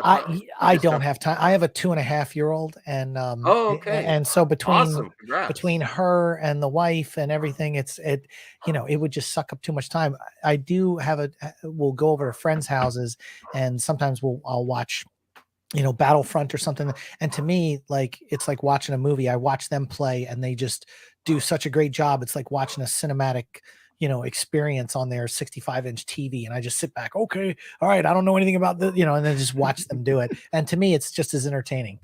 Okay. Well, now we got to get to the top 5, unless anyone else has a launch story. RJ, I know you're a video game collector. What was your first launch console that you bought without help from your parents or anything? Yeah, like I said, it was the PS4. The PS4 was the first one. Yeah, I mean, I had like a GameCube and PS2, but I was never the one who bought it, and I don't think I ever got them at the launch. Right. PS3, same thing. So, all right, cool. Isaac, do you have any console that you bought at launch? No, never. In fact, I didn't get a PS4 till 2018. Okay, cool. Yeah, I'm not a big gamer. All right, no problem. Brian, did you have any or? Yeah, I had the Nintendo GameCube. Oh, yes. I got the GameCube at launch too. I dragged my mom to Walmart, and her car got keyed. Oh, that Walmart that night. So that's why she remembers. She's like, remember the GameCube night? I Jeez, committed. that's terrible. I had to get I Rogue committed, Squadron. I had to get Rogue Squadron on Nice. you know on the GameCube. I committed low grade check fraud to get it. Oh, I had $200 in the account, and it was like $250. So So you were like, well, they'll cover the overdraft. by the time I got home, I Doesn't was like, matter. Mom. She's like, how much did you spend on that? I'm like, but the first game I got for it, and it's weird because the first game I got for any system was always some form of sports game. I love sports games. It's really weird, but Yeah, me too. it was NHL PA 93 for the Super Nintendo, but Madden 2002 for the GameCube. I love the little discs. Dude, if I'd have kept half of that stuff, I guess just the connector alone is going for like $400. yeah. Wow. I'm like, bro, I need to start looking at like thrift stores because, dude, you never know. You walk into a thrift store and you're like, look at all those PlayStation 1 games. Those are worth money. I sold Wow. some of mine recently. Yeah. Okay, let's get to the top 5 in entertainment this week. Again, Well, the wait. algorithm's not- Okay, go ahead. Oh, no, I was just gonna say, Rhea didn't tell us what her game console. What was her? Did you? Oh, it was the Nintendo Switch. Sorry. Oh, it wasn't. Okay, That I'm was her, sorry. no. That's her first launch console. She said. Yeah. Launch console. Got it. Okay. Okay. Go. Yes. Go. But she is a hardcore gamer. Go check out her channel too. Really great channel. I will. Burgeoning YouTuber, streamer, lots of video game content. So what we do here is we really try to find the top 5. And fortunately, since I've started the series, we're only on episode 5 of this specific show, Sean. I've done my other show on my channel, but we're only on episode 5 where we really try to only focus on the positive because it's out there. And you know what? It's not as hard as you think. We've been finding really good stories. And usually we have more of a debate on the number 1 story of the week. But I think it's a slam dunk on this one. Does everyone know where I'm going with this? The top story of this week. Do you think we're going to agree on a consensus of this? Does anyone know where I'm going? Probably. We'll probably all agree on where exactly we're. Yeah, It's got to be These two the announcements? Discovery Warner Brothers merger, and that they want to overhaul the DC universe. Yes. I think we listen. If you're a DC fan, if you're a Warner Brothers fan, it's been a struggle, regardless of which side you are on. If you like the Snyderverse, if you don't, it's been all over the place. They've been throwing things at the wall. It's very refreshing to not the aggressive isn't the word, but Zaslav's coming in, and he's these articles too, these trades, they present things like the companies want them to do this. Most likely, Zaslav wants them to throw out these articles that says this is what we want to do. We want DC Studios to be its own thing. We want a vertical. And then something out that was really great in there is you're underutilizing Superman. I was like, wow, maybe they do listen. I don't know. Or someone noticed something. That was regardless of where you are on DC. I think most people agree, if you're DC fans, that it needs overhauled and something needs to be done. And it's refreshing to hear that. Now, if they execute it, I don't know. Well, keep in mind, Saslav's age. Mm-hmm. He would have been like us during Christopher Reeve's reign as Superman. Okay, so that's his corn gold feeling love. He probably has a love for Superman from that generation. Because Richard Donner just passed away, and what was he, 90?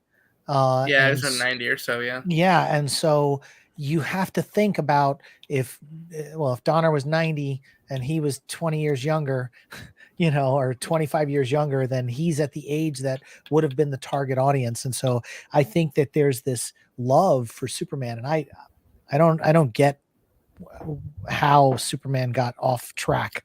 Other than a couple of bad decisions, but I was going to ask you real quick. Superman. Yeah, I was going to ask you real quick. But as someone who's worked in the industry, has there been talk about David Zaslav at all, before this merger even was a thing? Because I know he worked in the realm of Discovery and more so the reality documentary and stuff. The only thing I could say is we knew there was trouble. I was working on Swamp Thing, which was.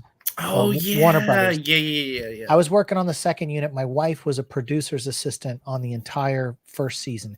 It was originally supposed to be 14 episodes. They cut it down to 10 in the literally everybody was freaking out. There were people that bought brand new F-150s because they were like, oh, by the end of the show, I'll have it paid off. Crew members. Swamp Thing was going to be a big thing for that DC Universe streaming service. They had told everybody it had a 5-season arc. It was going to go for 5 years.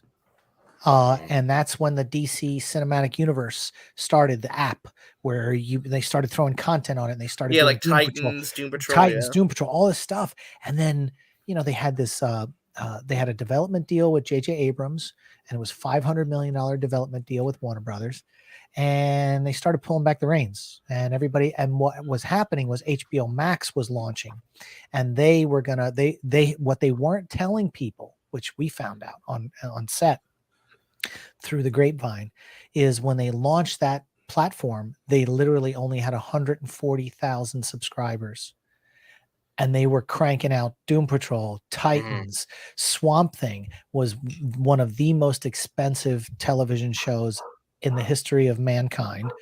It was so expensive that the Creature Suit had its own producer and its own division that was separate from the budgets of the episodes. That's how big that show was. They were hemorrhaging money. And they were trying to figure out, well, HBO Max is going to take over. So we need to just figure out how to dissolve this thing, put the brakes on it. That's when you started seeing they shifted Swamp Thing, went on the CW network at 10 o'clock time slot. And they took Stargirl was supposed to be on the DC Cinematic app, and they switched that to CW. There was lots of just, oh my God, they were in panic control. And again, that shows to me that the leadership, they didn't have a good grasp on what they were trying to do, or they didn't realize that the DC universe was a small niche of hardcore people that really wanted to. What was always so confusing. Yeah, and that's what always was so confusing to me, where it's like you're launching a DC dedicated streaming service. This isn't necessarily a bad thing, but like leadership should know we have plans to do like a giant streaming service. Why don't you just like combine all those titles that you're making for that streaming service for that one instead, and not do something like that? It made total sense, but again, like there was just problems. You could see that they were trying to figure out how that. And you think it was really down to like the bad leadership? You think I think it was bad leadership at that time. Yeah, and I think they're finally, going to be in a spot where they can get some good things. And I think a little bit of internal, I mean, obviously there's some credible evidence to what happened with Zack Snyder and Hamada and all that kind of stuff. There's some truth there. But again, like look at what's happened since, with, and I think that what their strategy is going forward is going to be able to have all these different universes. I mean, it's kind of like what the test run for all of this was the CW network's crossover events with all the different things and bringing in all the different characters and jumping from show to show. They were like, man, if we can replicate that on a larger scale, we're going to be fine. And I think that's where they were going, especially with the kind of the soft reboot with the Flash, with, are they going to kill Ben Affleck's Batman off? Are they not? And I think that Matt Reeves's universe can exist on its own, with the Penguin series. Because remember, Matt Reeves had said they were going to do an Arkham series. Then there was going to be this Gotham cop show, and then all of a sudden it was like, whoa. Wait, everybody back off. We're just doing a Penguin Mafia thing. Okay. It's because they saw the merger coming, and they're hearing stuff. They're hearing stuff from this guy. This guy's telling me this, and there's the public no doesn't know it. That's the thing. There's no structure. That's another big thing too. Yeah, I mean, because I believe Matt Reeves signed a overall deal at Warner Media, if I'm not mistaken. Like he signed a creative deal with them. So absolutely. All right. Rhea, Isaac, do you have anything to add about the top story? Do you agree that this is a most relevant story in entertainment this week? That it deserves to be the number one spot for the top 5 to the Max show? Oh yeah, I agree. Okay.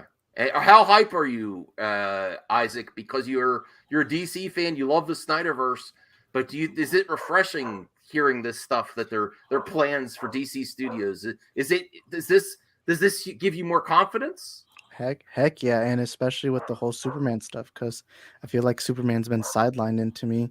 He's, you know, he's one of the most iconic, not just comic book characters, but fictional characters of all time. You can go pop culture characters of all time. Just you know, you can show almost anyone that logo, and they'll immediately know that's Superman. And the fact that we haven't had a solo standalone Superman movie since 2013, so it's about to be a decade. You know, I really just hope we get him back on the big screen. You know. Mm-hmm. Yeah, I think we will, and you know, I think I had mentioned this early on when we were kind of waiting to go live. Is I honestly feel James Gunn is going to be the Kevin Feige of the DC universe, and that's really interesting you say that, because I don't feel like he wants to be put in that position though. He likes just being the creative guy, the guy who just makes I wouldn't mind that. Nah, man, look, it's money. Look at what he did with Peacemaker. And I feel like, you know, he probably, you know, they weren't sure what they were doing with, you know, I remember he shot scenes with Batman in the Affleck suit in the shadow in that last episode. He shot a guy in a Superman outfit and Wonder Woman. He had the Justice League there. Cyborg was supposed to be there. And then they told him, well, we're not sure yet, but because we've got Discovery, we don't know what we're doing. Let's hold off. We've got all these different projects in development. Let's hold off and pull them out of there because we don't know what we're doing. But now that it's like, okay, it's settled. And look, now we've got to focus on Superman. We need to make Superman. I think the thing that is frustrating about Superman in general is because they keep complaining like they can't figure out how to modernize him. And it's like, you don't have to modernize him. He can just be the character they've been writing all these years, which is just this inspirational, well, well, that also baffled me too, because like the story of Superman is the story the story of immigrants. Like he's an immigrant. And if immigration is not like something that's like a story right now that's more relevant to our modern times, I don't know what is. I agree with that 100%. Well, I agree with that maybe this. I have another strong candidate for the top 5. This is gonna blow you away when I share this. There should be one story in this top 5. I think this is gonna be number 2. Morbius 2 announcement. No, wait till you no, they're not announcing no Morbius 2. Yeah. Share this. That is not number 2. That is not number 2. I'm sorry, we're positive here, but Susan Sarandon. Let me tell you something. One of the first movies I ever worked on, I think it was 12 years old. I was an extra on Bull Durham, and Susan Sarandon, man, boy, was I just goo-goo-eyed over her. I watched her the whole time I was on set. She's still fine. And she's still fine, man. You could put I want to see her. I want to see her in Blue Beetle. Let's do it. Okay. Let's make it happen. I don't know. So Sean, you recommend this for the top second story of the week? I was just as number 2. Let's get some more stories. All right, we'll get some more stories. Okay, so we have the number. There's other casting news that I think. Actually, I had something that I just thought of that we covered on MME International earlier with the Rainbow Man Raya. One of the things we talked about, because he likes James Gunn so much, that this may very well be near the top of the top 5. Now that I'm thinking about it, because if Sean is onto something here, let's share this article, because he shared something on the internet this week that would really get James Gunn fans hype. And I like James Gunn. I'm mixed on some of his projects. I think he's very talented. But this might get James Gunn's fan. The James Gunn fans might say this needs to be near the top, Max. This needs to be near the top panel in chat. So James Gunn, if you would share this, Brian, James Gunn addresses his future with Marvel after Guardians of the Galaxy 3. And the important thing, the reason why it may need to be there in the top, I don't even know if RJ knows about this, because they were asking, okay, so you previously said Guardians of the Galaxy 3, your work with Marvel is likely done. If they handled you absolutely any Marvel character you wanted with free reign, is there one that you'd like to do a project about? And then his response is the way that it might be. If you're a James Gunn fan, this is fire. There are presently no characters at either Marvel or DC that I want to be working with right now that I am not. And yes, I acknowledge the wording of this tweet is linguistic Olympics. So we know that WB is very happy with the Peacemaker. We know he's got multiple projects coming. He might be working on something right now that you don't know about, that he's already working with one of characters that you don't know about yet, that's down the pipeline. And I wanted to get your reaction to that, Sean and RJ, because I know you're big Guns fans, and so is Brian. Isaac, and I think Rhea is a gun fan as well. Well, notice the wording of that. You have to really pay attention to the wording of that. There's no other character that I'm not currently working on that I'm not already interested in. Basically, they're letting him work on stuff right now anyway. That he's interested in. That's what that means. But he's also doing he's doing post-production on Guardians of the Galaxy 3. Yeah. So if you think about it, he's currently working on stuff characters that matter to him. But don't you think that could mean stuff we don't know about yet too? That he's already working on things? Yeah, probably. He's already been saying that there's like a second DCU show he's working on coming or whatever. Listen, the Mouse House let him go and then got him back. Mm-hmm. If they want him to come back, they'll get him back, and there's no reason why he can't hop between studios, between projects. And you look at someone like J.J. Abrams with Bad Robot and all the multiple projects that he's got, streaming shows that you can look at what Spielberg does now. He executive produced so many projects now. It's kind of like James Gunn can do it too. If J.J. Abrams can do it, James Gunn can do it. Yeah, I mean, absolutely. He could bounce back and forth from both properties without a problem. Okay. Does anyone think this should be number 2 story of the week? Anyone that thinks it's really strong, his quote there about how much he's involved in DC in Marvel, and he's doing everything he wants to. He said that very easily. Like he said it cryptically. I don't know. Yeah, but he could be toying with the trolls. I don't know. Yeah. Does anyone think that should be number 2 in the spot? Anyone? Or Susan Sarandon? No, neither of them are number 2. There's a casting news that I'm shocked you haven't brought up yet from this week. Well, RJ, yes, this is how this goes. If you have something that we're missing, is this Fast and Furious? No, not even that. Well, actually, that might actually be a big story. That actually probably is one of the big stories. No, I'm talking about Percy Jackson. Yes. I'm shocked you didn't bring that up. Yeah, I was gonna bring that up. I was waiting because that was like trending big. It was a huge story. Huge. Like it like this is a big deal for Disney. It's also really big for Walter Scobell, who's just worked off the Adam Project, which is a great movie. I want to remind people on the panel, because there's some questions. I have a rough top 4 or 5, but this is supposed to be fun, where we challenge ourselves like a friendly debate, and we all agree on where it should go. So if you have any topics that I missed, video games, music, entertainment, please share them. I forgot about this, RJ, and it is very important. Yeah. No, I would say that this is a huge look. This kid is going places. Okay. And, to go from the Adam Project to now, Disney, he's in the Mouse House now. Forget it. And he's a good looking kid. He's nice. If you watch any of the behind the scenes too.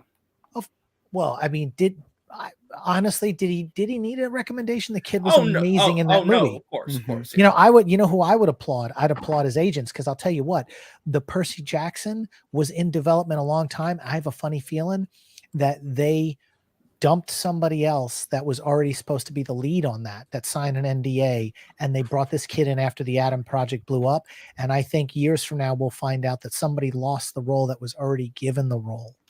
That's what I think, because this kid is gold, and they were like, "Wait a minute, we're making a mistake." Ooh. And I think because when they announced, remember when Disney Plus announced they were doing Percy Jackson?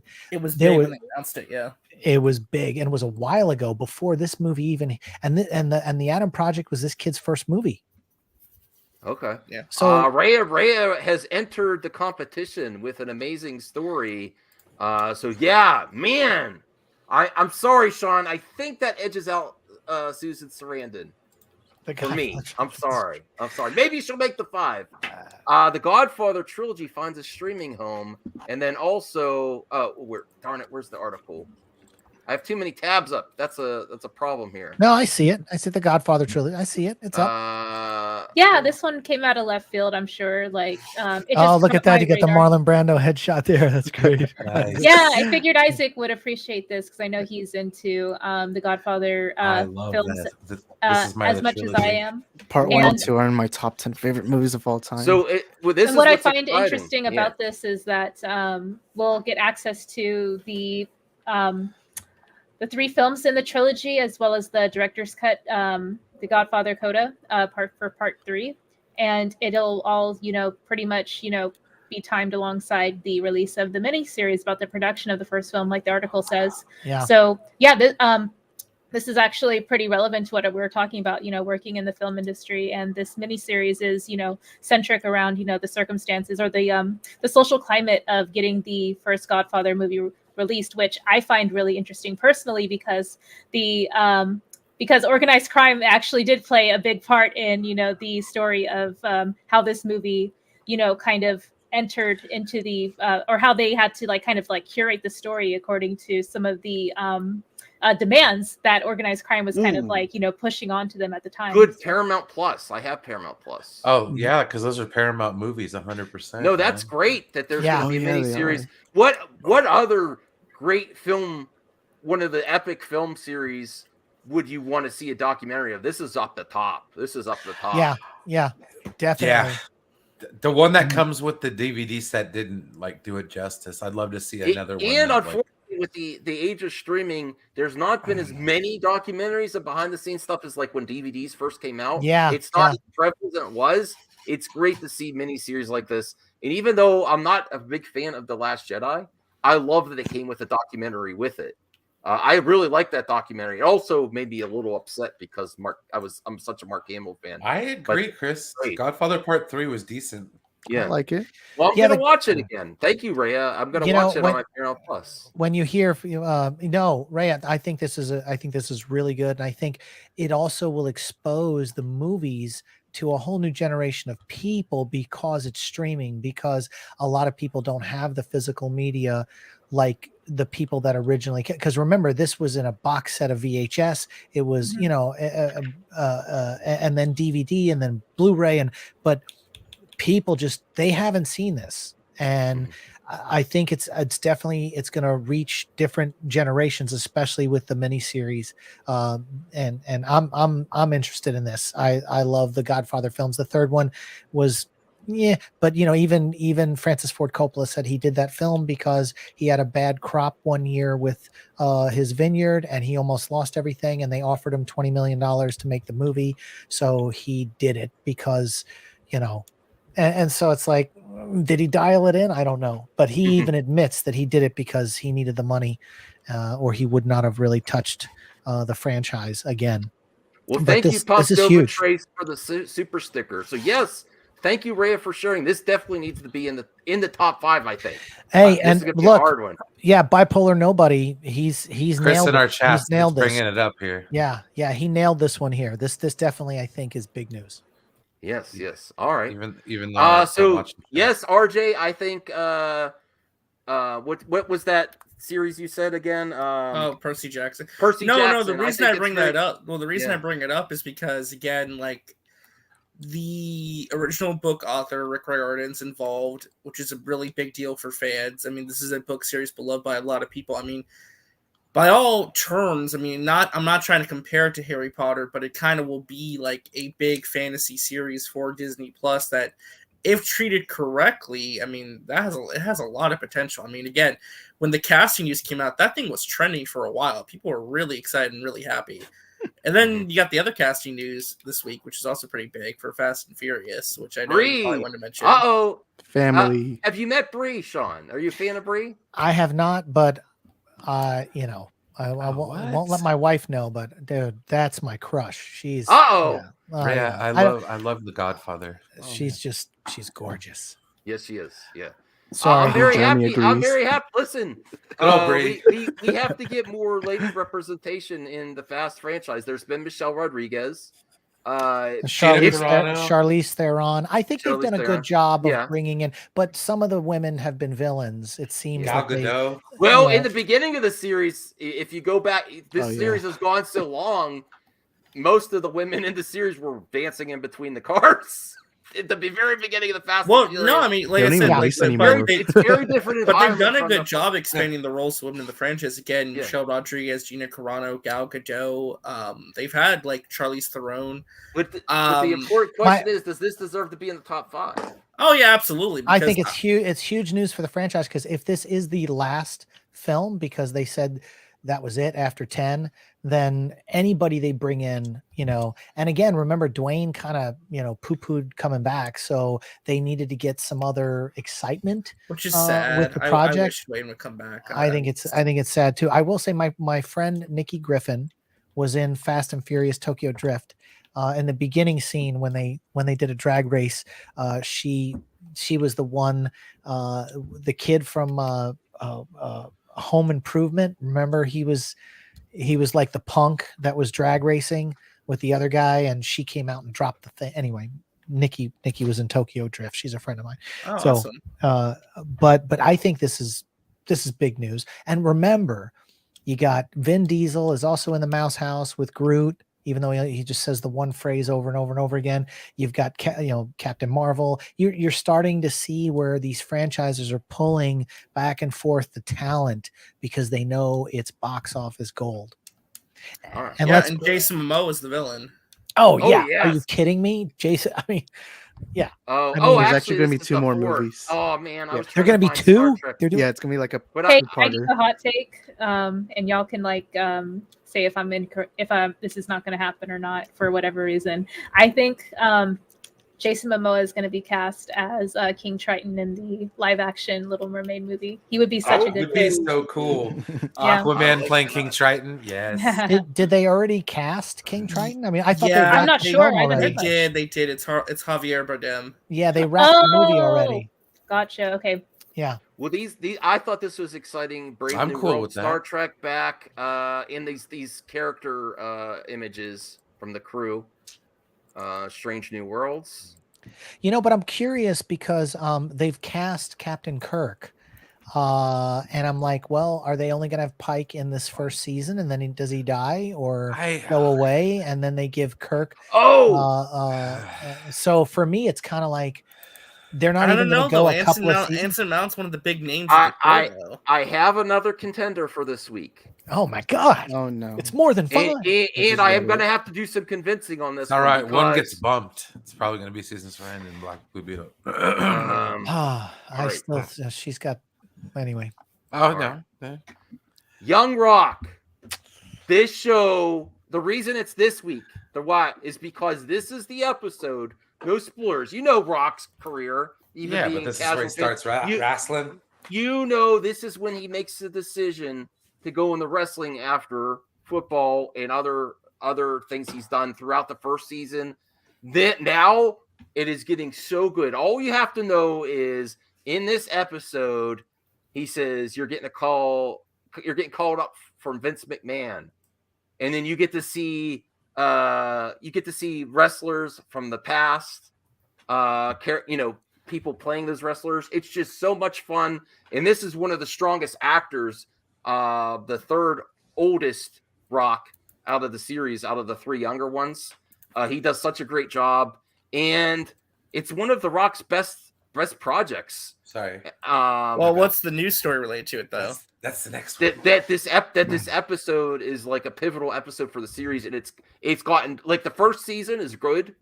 It's getting great. It's gonna be. I feel that this series is gonna be up the top of sitcoms, and it's a great combination of wrestling, comedy, family stuff, a different type of family that you're not used to seeing in sitcoms. And I think it's elevated to the next level these last few episodes. And that's why it makes it for me personally in this week is because this is the pivotal moment of the series. This is where it's going to the next level. I love this. And my wife, listen, if you want the proof in the pudding, it got my wife searching YouTube for the Rock matches, and she doesn't like wrestling. Wow. I So just she was going found to out. YouTube. I just found out though there's 2 other big stories that happened like the last 24 hours, so that might knock this off the list too. Okay. I'd like to interject into this real quick though. That like I have not watched The Young Rock. Like lately, you met him. Well, I worked for months with Dwayne, Yeah.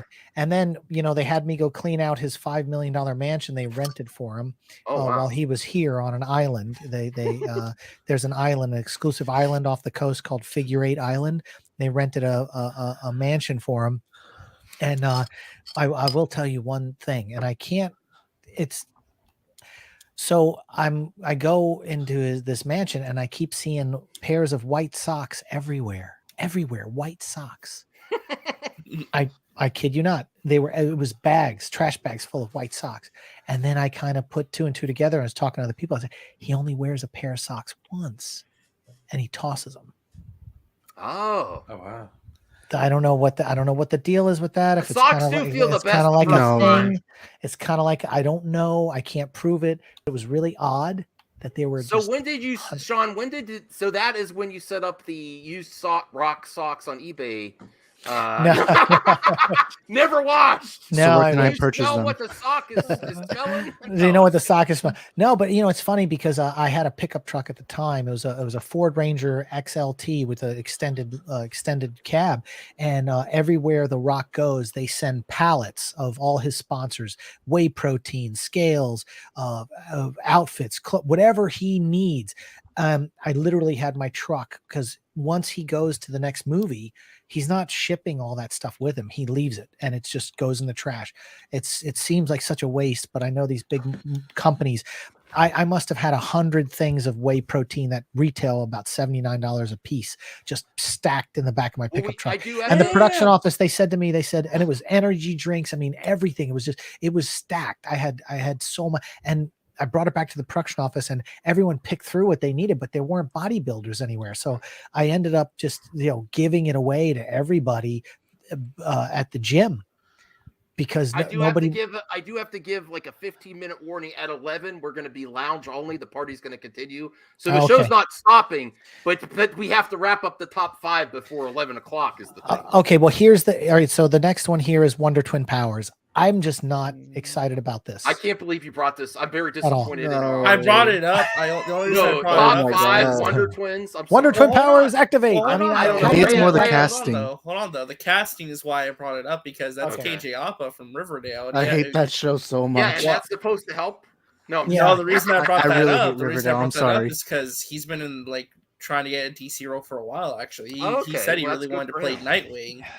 So he got something. I'm sorry. This is a streaming. It's going to be a streaming show. Well, it's from the producer, the writer of Black Adam. I'm not for sure. He's making his directorial debut at this movie, so it's probably set in the DCU. Probably. So maybe. I'm not excited about the Wonder Twins.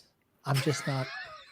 Raya, is this on your radar? Wonder Twins? I'm not. No, I wanted them to cast the twins from Scream 5.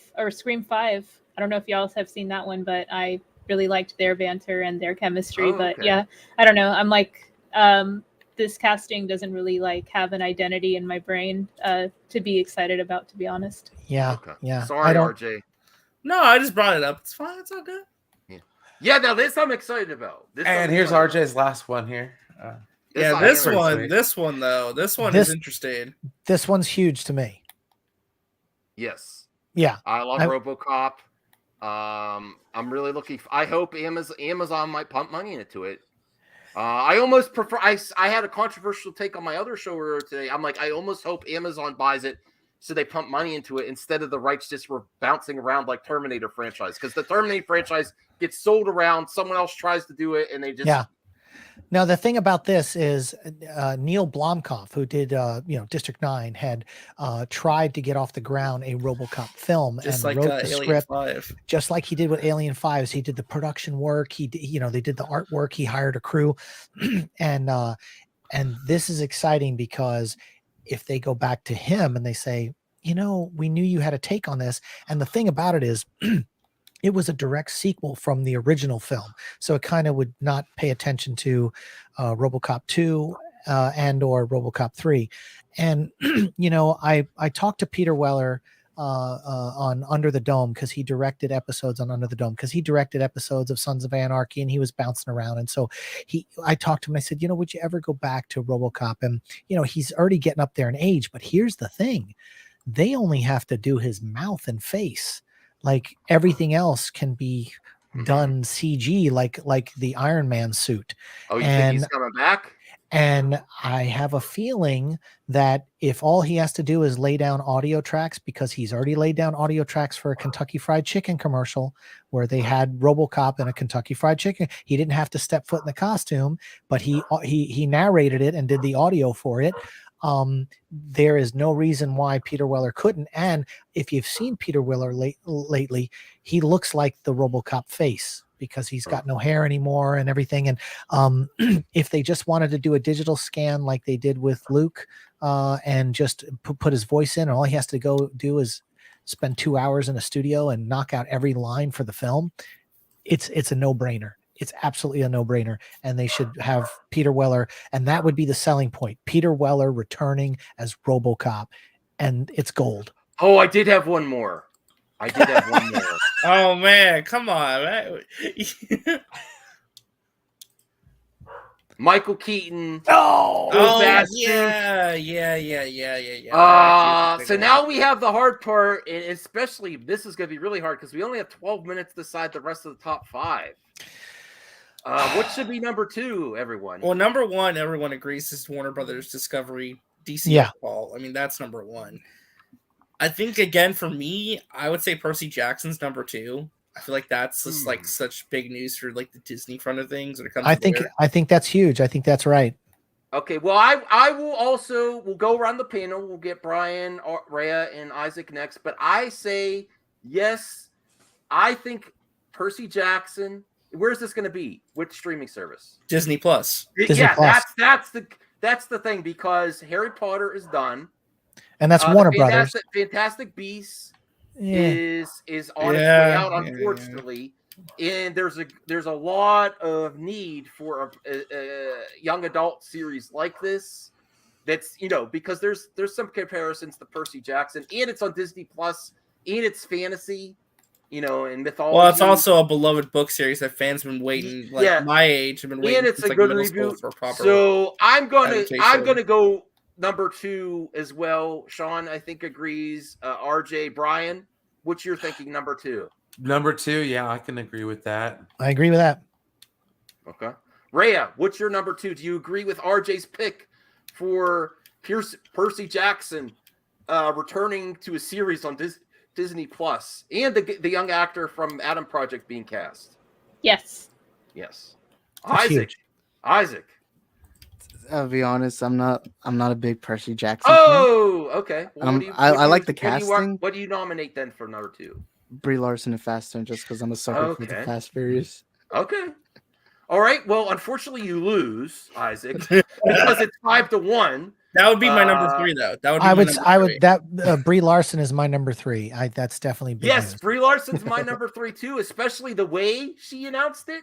Yeah, because it was Vin Diesel. It was Vin Diesel that announced it. No, I know, but she always puts her elbow on someone. Like Star Wars. She can put her elbow on me anytime. Right, yes. Okay. Sean, yes, Jeremy would agree. You're right, but the way she does it, she gets noticed, and this is why she makes the big money for a woman in the industry. I think she has fought also for women's wages in the industry as well. She's also an Oscar winner, and I think people forget that. Yes, but she has been consistently pushing forward. That women in the industry also need to be paid as well as the men, which we're still not there.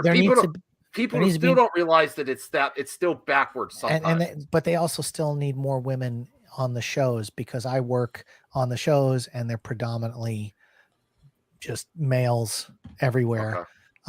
And I've worked on a couple of shows that have had some good cinematographers that were female, but it's still, and same with African Americans. There's not enough African Americans on shows unless you're Tyler Perry, who will specifically hire lots of African Americans. Sometimes I'll be on a show with 200 crew members and there's only two African American crew members.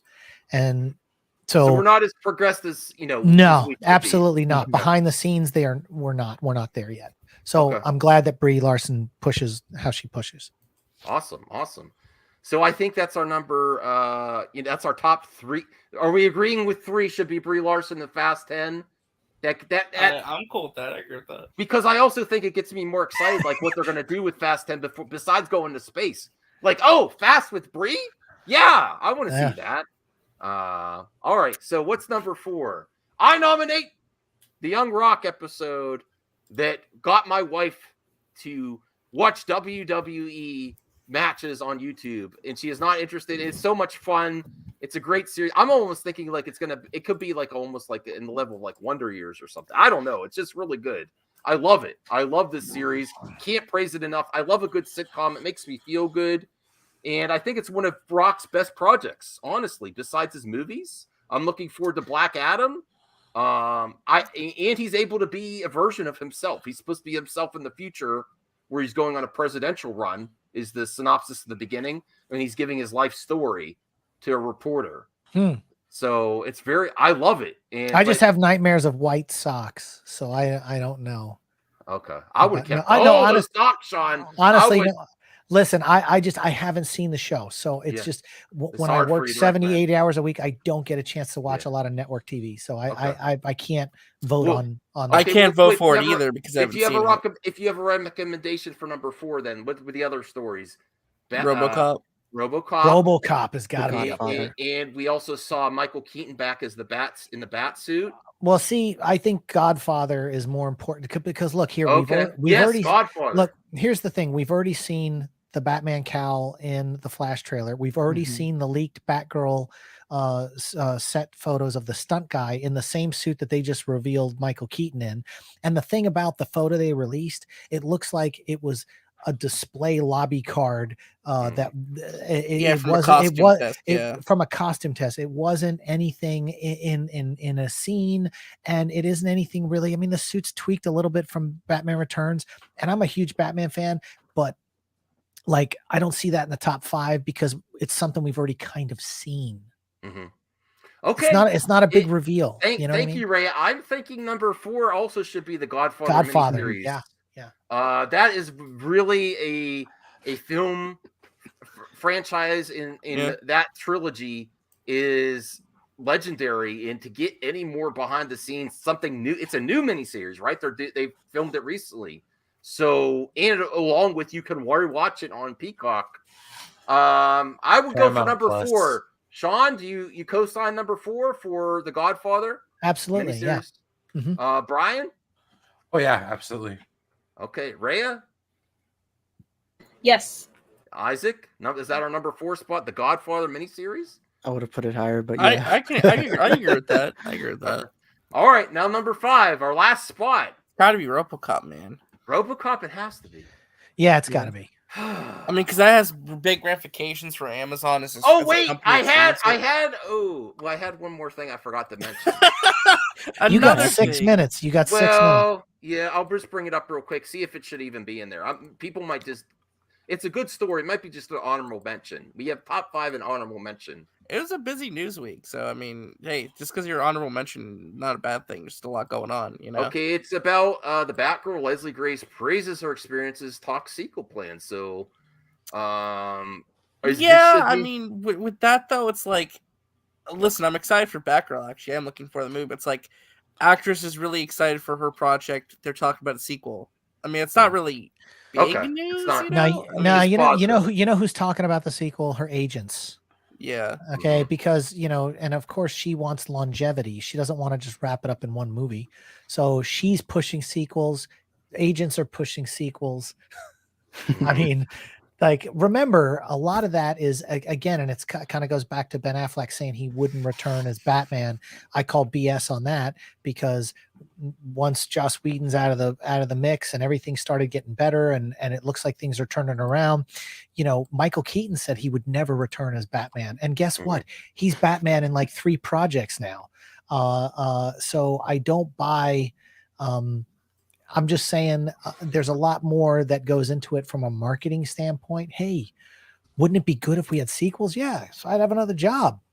I mean, and I think that it's going to happen. You know. All right. No. Awesome. Honorable mention. Well, yeah, honorable mention. Yeah. So what's our number 5 then? Are we going with RoboCop? I'm gonna go with RoboCop. RoboCop. Let me give a choice. RoboCop or Susan Sarandon.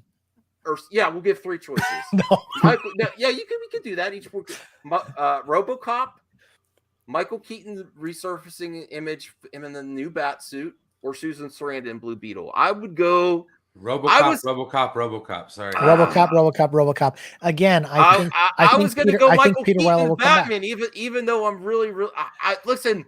But it's Peter Weller as RoboCop. Well, good thing we have 3 other votes, because I'm going to go Michael Keaton, because I didn't think I was going to be excited as I am actually seeing it now, seeing a better image. I'm super excited to see him come back now. I'm really looking forward to the Flash. I still feel like we got robbed with the picture. Okay. It's just it wasn't an official image. Yeah. All right. That's my pick, Sean. That is my pick. So you got to deal with it. So, but people might agree with you more. So my pick is Michael Keaton, even though RoboCop. So Sean, RoboCop, Brian, RoboCop, Rhea. You thinking Michael Keaton, Batman? What's your pick? No pressure. Mine was Michael Keaton, to be honest. Oh, ooh. Yes. We got a tie. Okay. Isaac, Michael Keaton or RoboCop? So my answer is RoboCop. Oh. All right. So your move, creep. Yeah, RJ, are you going to tie it up? We got to go to the chat for the tiebreaker if we get tied up. No, man, it's RoboCop for me. Okay, RoboCop wins. That's fine. That means Michael Keaton's the honorable mention by default, so we're good there. Yeah. We got our top 5. Hang on. Spare. Just give me 1 second. I'm almost done. I've got this sweet thing I'm working on here. Just 10 seconds, y'all. Okay. Damn it. We got 3 minutes. I know. I think we're good for 3, right? Okay. Well, stall for time. Everyone, get ready to go to the lounge for the after party, where we might have more guests, and we're going to have some fun and games, talking other movie news. We have 20 questions. I want to pick Sean's brain about the Discovery thing. So like we should talk more about that actually. Yeah, we're gonna let loose on the lounge, relax, have some fun, and keep the party going. And I will send links out to more people if they can join. I think Justin Proper said he might come on at 11. So this is what we're trying here. So just tell me when I can end this stream on my channel, Brian. We have to make sure when we go over to the lounge that we support that show too. Everyone thumbs it up. Did you have a drop or something that you wanted to? I was just kidding. I got the top 5 all ready to go. Just give me 1 second here. Oh, okay. Really quick, I wanted to thank everyone for letting me come on. I actually have to dip out, but it was great meeting you, Sean. And I'll subscribe to your channel and I'll watch some of your content when I have time. So yeah, I will do the same for you. Oh, thanks for making time. You're predominantly gaming, right? That's what yes. You're and see, for me, like I like to just watch that because it's nice to watch somebody play because it's like a movie for me. So yeah, I'm into that. Absolutely. And Ray, it wouldn't have been the same top 5 without your recommendation for Godfather. That was on point. Thank you so much for adding. Yeah, it's really good. Yes. Awesome. All right, y'all take care. Bye. Bye. All right. So there is the top 5 to the max. DC merger. Percy Jackson casting news, Brie Larson, Fast 10, Godfather, and BTS on Paramount Plus. RoboCop. Behind the scenes, yeah. Yeah, behind the scenes. Honorable mention, Michael Keaton is back. Thank you, Brian, for putting that together. Yeah, and this is where we are going to end the stream on my channel, and the party continues on the lounge. So make sure I will put the link in the description for people on the replay so they can find the stream. So keep it going on the lounge. All right. Yeah, where's the lounge? Like, how do You're I? already in. I'm already in. Okay, I'm already in. You don't have to do anything. We are still on in the lounge. If you're just tuning in, make sure to thumbs up the video for Enosh and support the Pantheon. Me and Brian in the panel here, we're doing a smooth operation that worked better than expected. Yeah, no, I mean, that's the magic of StreamYard. That's why I like it, because when you stream in multiple places. I did not know, though, you could end streams for one location though. I have to figure out how you do that. I will tell you how to do it. Because I dual stream on Twitch and YouTube. So you have to do it on the YouTube side, right? This is how you do it. You have to go into your YouTube studio, not StreamYard, and go into the live studio and hit end there, not in StreamYard. Okay. So it's like, say, if you were doing a stream and you want to show trailers on Twitch, because Twitch is very easy with copyrighted material, you just end it there. You say the party continues on Twitch. That's the way to do it. Oh, nice. Okay. Okay. I also wanted to experiment with something else. I wanted to try to start this. This is something I've witnessed on an old show, the Totally Rad Show.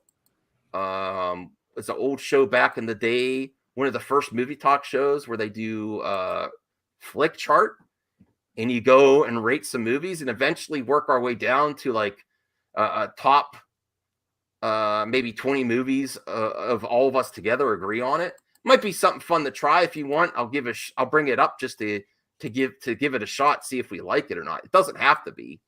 And then Brian, RJ, if you have questions for Sean, definitely. No. I mean, I just wanted to talk a little bit more about the DC Discovery thing, because I know we talked about it, but how's everyone feeling about that? Because I got to be honest, there's still some apprehension on my part. The only reason I say that, and I talked about this on my own stream, but the reason I say that is that I think it's a good thing overall. I just get concerned when there's talk about looking for like the next Kevin Feige like figure to run a DC vertical, which is probably a DC studio, right? I mean, it's kind of like we're all assuming like it's a separate studio. They're probably making like a separate vertical. Well, one of the other things that they said that was very interesting was that whoever they're looking for needs to be able to rein in costs.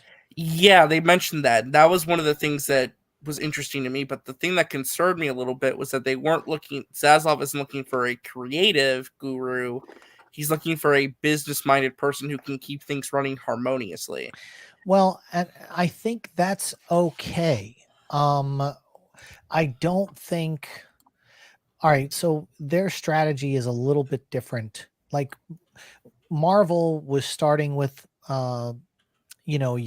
your origin story films, and then they all merged together. And when they started to do the original Snyder, Man of Steel and then Batman versus, they wanted to throw everybody in together and then branch them off into doing their own things. They wanted to do the reverse. Well, that strategy obviously, didn't really work. They really should have done standalone movies to build up. There's no reason why they had to go in the opposite direction. And so I'm thinking when they first announced Justice League at Comic-Con, the year that they did, it was a 2-part film. It was 2 movies, and they shot them simultaneously which is why we ended up with a 4-hour Snyder cut, because it was originally supposed to be 2 separate films. You got to go back to that Comic-Con where they talk about Justice League 1, Justice League 2, and they were shooting it while Batman vs Superman was released. So the budget for Justice League 1 and 2 was $350 million, because they were basically saying $175 million a piece is what we were going to shoot the movies for. So they needed to make $700 million to break even before they even calculated marketing for Justice League, and it only made $849 million worldwide. So what they really need to do is rein in cost. And when they looked at what happened with Joker, $40 million movie, raking in $1 billion, and you look at Aquaman, $1 billion, and I think they spent $125 million on Aquaman. They are looking for someone who's business minded, who can drive down the cost of these films, because Spielberg and Lucas had even mentioned it a couple of years ago that the blockbusters that we do now, where every movie is a $200 million movie, is not going to be sustained anymore. It just can't. And again, these budgets can be, and I've been on shows where things and decisions have been made, and you just go, are they really doing that? They really spending that money on that? And then it ends up not being in the movie. When I worked on a Warner Brothers movie, the Where the Millers, they had this bit where, like Ed Helms in all of his movies always plays an instrument or sings a song like he did in The Hangover. Well, they in the movie Where the Millers, he had a tank with an orca in it, and it was like CGI. It was like his office was like SeaWorld, and they had a piano flown in from like Finland or Sweden or something, and it cost like $36,000 to have this piano flown in, and they had to bring a handler with it to make sure it traveled well, and it was in the shape of an orca, and it was a one-of-a-kind piano. And then Ed Helms did his little thing and played his thing, and it never made the movie. So, you spent $36,000 one-way ticket, $36,000 back, plus you had to put somebody up in a hotel the whole time. You make a $70,000 decision, and it wasn't even in the movie. So I feel like when they're talking about bringing in somebody who can handle the business aspect to it, they need to bring in somebody who can say, you know what, we can deliver a movie like Joker, whether it be Wonder Twins or who. I mean, I know that's going to be a streaming thing. I think they're talking about that because the money, if they don't make their target every quarter of new subscribers, and that's the one thing about like dropping the Batman early on April 18th. Yeah, I think it was a bad decision. It should have stayed in theaters. Thank you. I agree with that too. People keep telling me that it's a good thing because it's about growing. No, the reason I say that is undercut the movie. Co-workers in the industry, what they think about day and date in streaming windows is everyone wants movies to be out longer in theaters. Now I know we're in a pandemic and blah blah blah blah blah blah, but it seems like an excuse because what they really want to do is drive subscribers, right? But here's the thing: because Justice League was already on HBO Max, and they absorbed all of the DC Cinematic Universe shows onto HBO Max, the people that would have subscribed because of the Batman had already subscribed because of Justice League, because they wanted to see the Snyder Cut. Whether some people like one or the other, it doesn't matter. If you're a Batman fan, you're already subscribed to HBO Max. So to think that the movie coming in 45 days early to HBO Max was going to make more people subscribe, those people are already on there. Mm-hmm. So their growth needs to be consistent. And the one thing that Warner Brothers has been doing, and I've noticed Disney Plus started doing this too, they're selling movies and pulling movies off of the platform. So you're going to start seeing Netflix is like Justice League is going to be on Netflix because they're buying the movie, right? Because everyone's already seen it who's on HBO Max. Yeah. And then some Disney movies have made announcements. Well, this is leaving Disney now. Why? Because they're selling it to Netflix, because they're realizing that they can only go so far with the money. True. That makes sense? Yeah. Yeah. So, I mean, like I said, my main concern really is that I feel like trying to emulate the Marvel thing also too, because the great thing about Warner Brothers Studios that the mindset has always been about being director driven, right? Especially when it came to DC stuff being creative. I just don't want that to be sacrificed in the lieu of trying to make more money and cutting costs. That's my only thing. That's my only passing concern. You can still make a movie like The Batman and not spend $200 million to make it. Now that movie went over budget because of COVID and the shutdowns they had to do. True. And remember, like anytime they build a set and then they have to shut down for 4 months, they got to pay the rental on the set in a studio somewhere, and that's usually $10,000 a week. So those are the kind of costs that they need to figure out, and that's why people around longer, the whole crew around longer.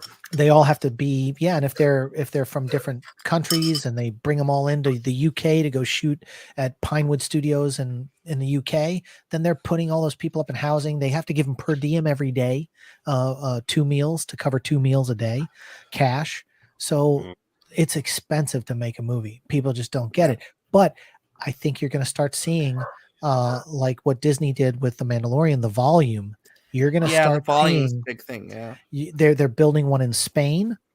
They're building another one, I think, in Atlanta, and you're going to start seeing that they cost about $18 million to create all the LED screens and everything. But once you're in that world, and see, it's funny because if you look back in history, the silver age of filmmaking, the black and white movies like Casablanca and all those, they filmed all those on sound stages with sets, and you can kind of see it. You see how they did it. They never really went on location until like the late 60s, early 70s is when they really started actually going out on location and filming.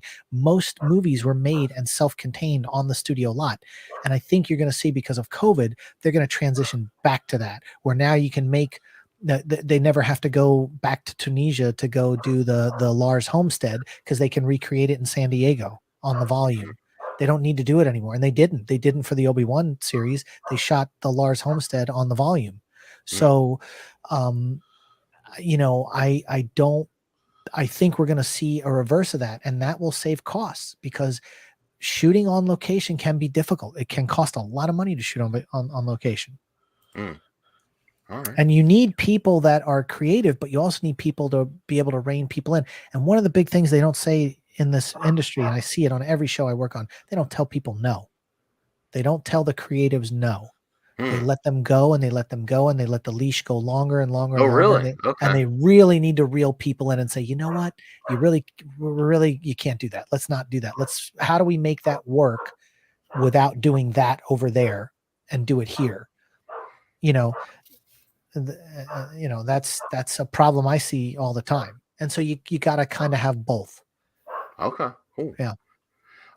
Something else I thought of that we kind of talk about too is like anything on your radar, something, I know you're busy, dude, because you're creating content, but something you watched or something you're really looking forward to, they're most looking forward to this year, maybe like a streaming or movie that's coming out, or what movie did you really enjoy in the last year that was at your top? Like, was it the Batman, No Way Home? What was it that really got you excited? I am so amped for Top Gun Maverick. Oh, awesome. Yeah. Yeah. Me too. I mean, because of just seeing the training that they all went through, where they put them in actual F-18 Hornets and flew them at 5 And Tom Gs and Cruise 3 wants Gs. to do it himself too. He's like, he did do it. I mean, Yeah. and then they were just reporting in the trades that they shot 800 hours of footage. Enough. What are they going to do with that? Yeah, that was crazy to hear, actually. Yeah. Enough for 3 Lord of the Rings movies. That's how much footage they shot for Top Gun. But it's because every single cockpit had 6 cameras in it. Wow. So to get every possible angle while they were doing the acrobatics, so that they can pick and choose whatever cuts they want to go to. So you figure if they had 5 aircraft with 6 cameras all running at the same time. So that's at your most anticipated. Also because of it being in the industry of creating films and series. That's, people don't realize how hard that is to get that type of in fighter jets, and you know, and not just that, they were IMAX cameras. IMAX cameras in there. That movie's going to be IMAX cameras. Yes, they shrunk the technology down in order to capture an IMAX image. Yeah, I mean, Tom Cruise pushes the envelope on every film he does. People don't give him the credit that he does as an individual. Yeah.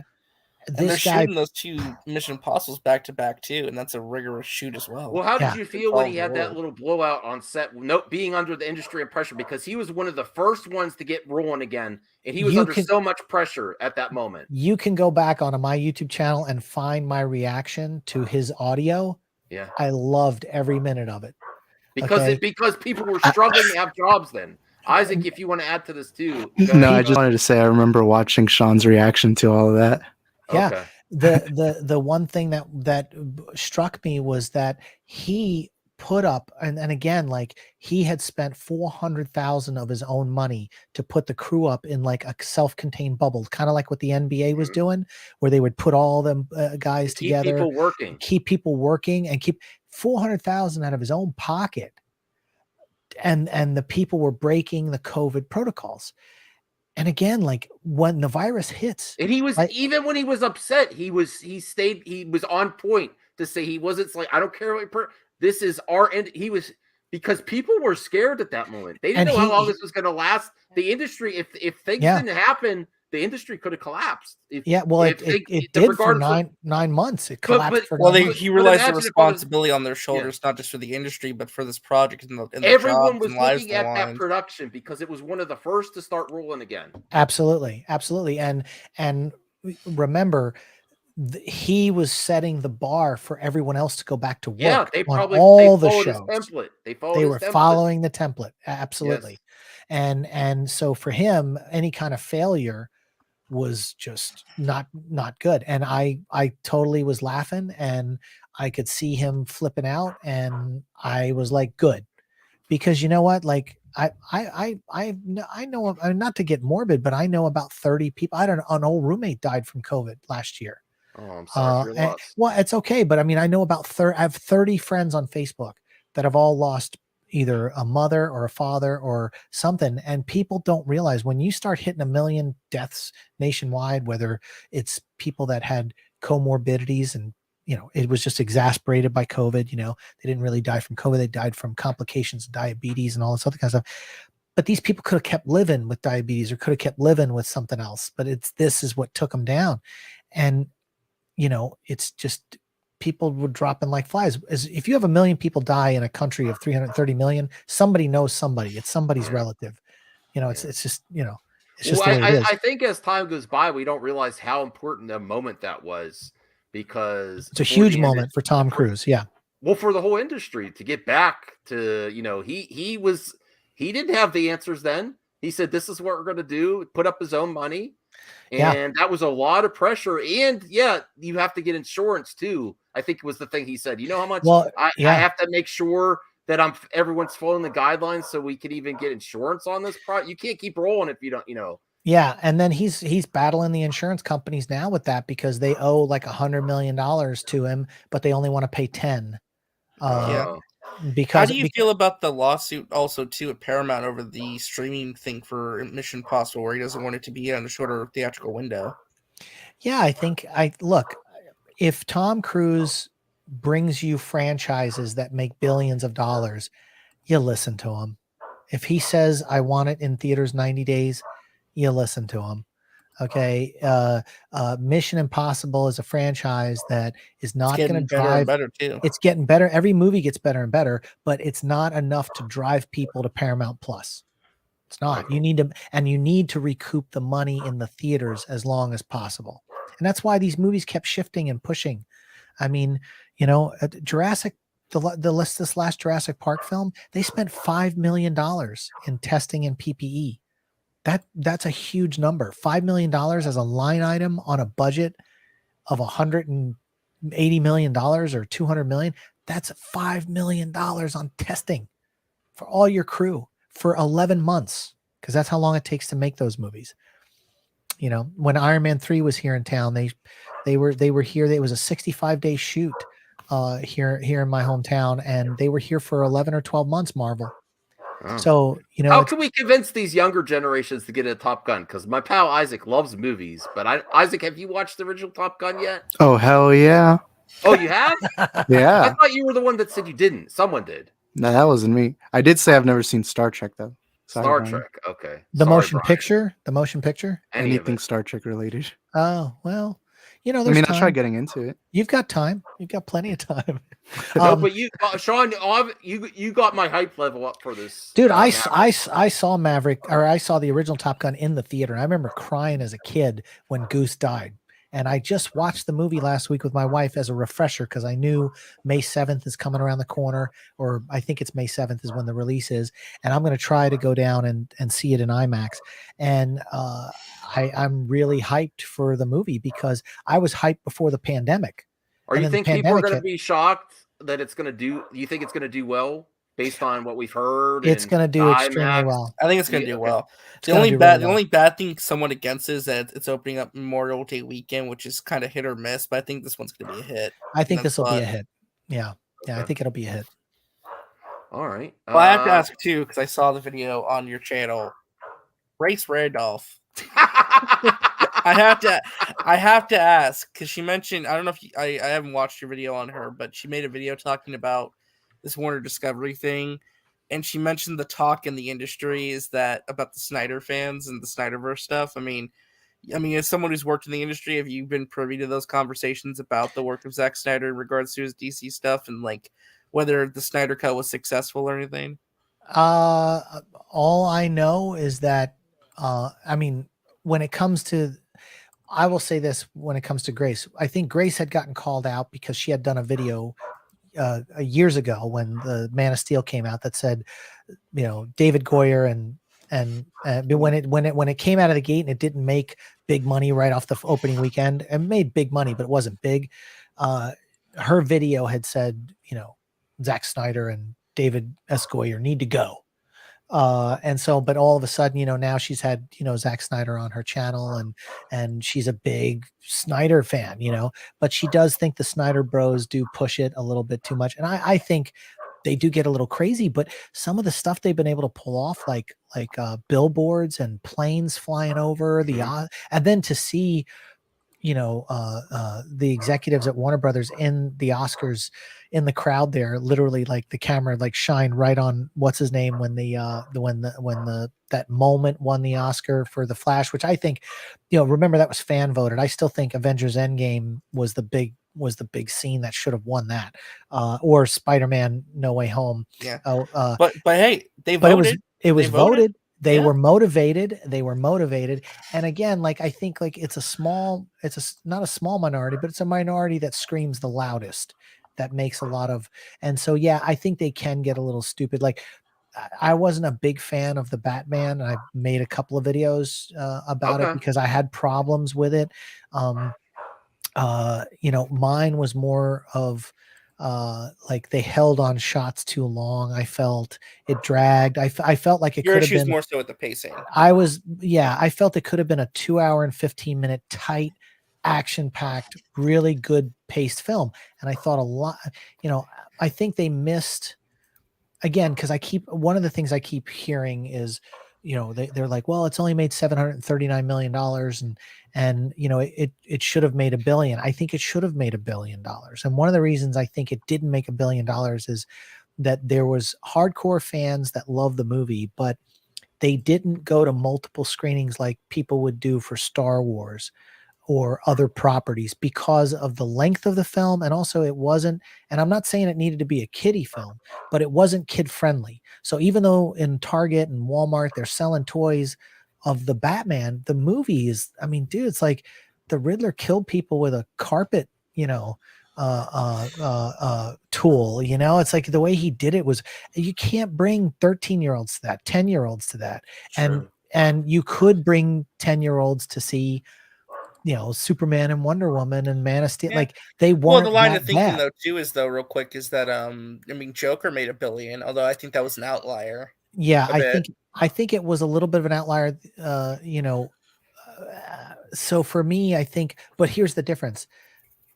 Joker was $40 million, you know, Matt Reeves's film was $200 million. So that's a big difference in, like, you know, right off the bat, you're already down $400 million because you got to double your budget to break even. So you were already coming out of the gate $400 million in the hole on the Batman. So it's literally only made $339 million right now before it goes to HBO Max. That's how much money it's made. So people keep going 739, but you got to recoup the marketing and everything, and then the COVID and the shutdowns, and so it was $400 million in the hole.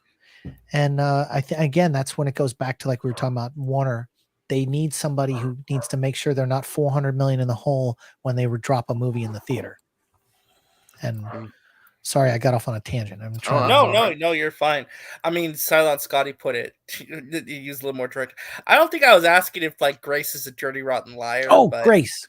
Yeah. I mean, listen, I like Grace. I've had private conversations with her on Twitter. Okay, oh, you've talked to her before. Yeah, and I think she's one of the better people out there doing the job. She puts in the work. She crunches the numbers.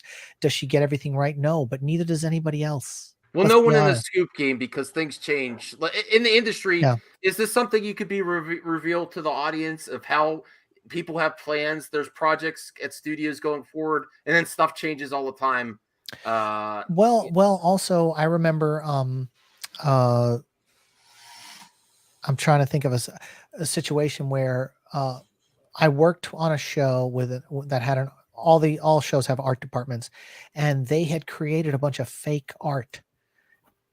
And let it out there to throw people off. So Okay. Yeah, so I think people forget, like, anytime you hear So something. it's true. What I said is true, that sometimes the industry uses the the scoop game and everything to Let me tell you something. to throw people off or get what they want, get the reactions they want. Why are there so many scoops and leaks with movies lately? I've heard a Well- lot of it's done because the visual effects are being done in house now versus at it's not concrete studio with security.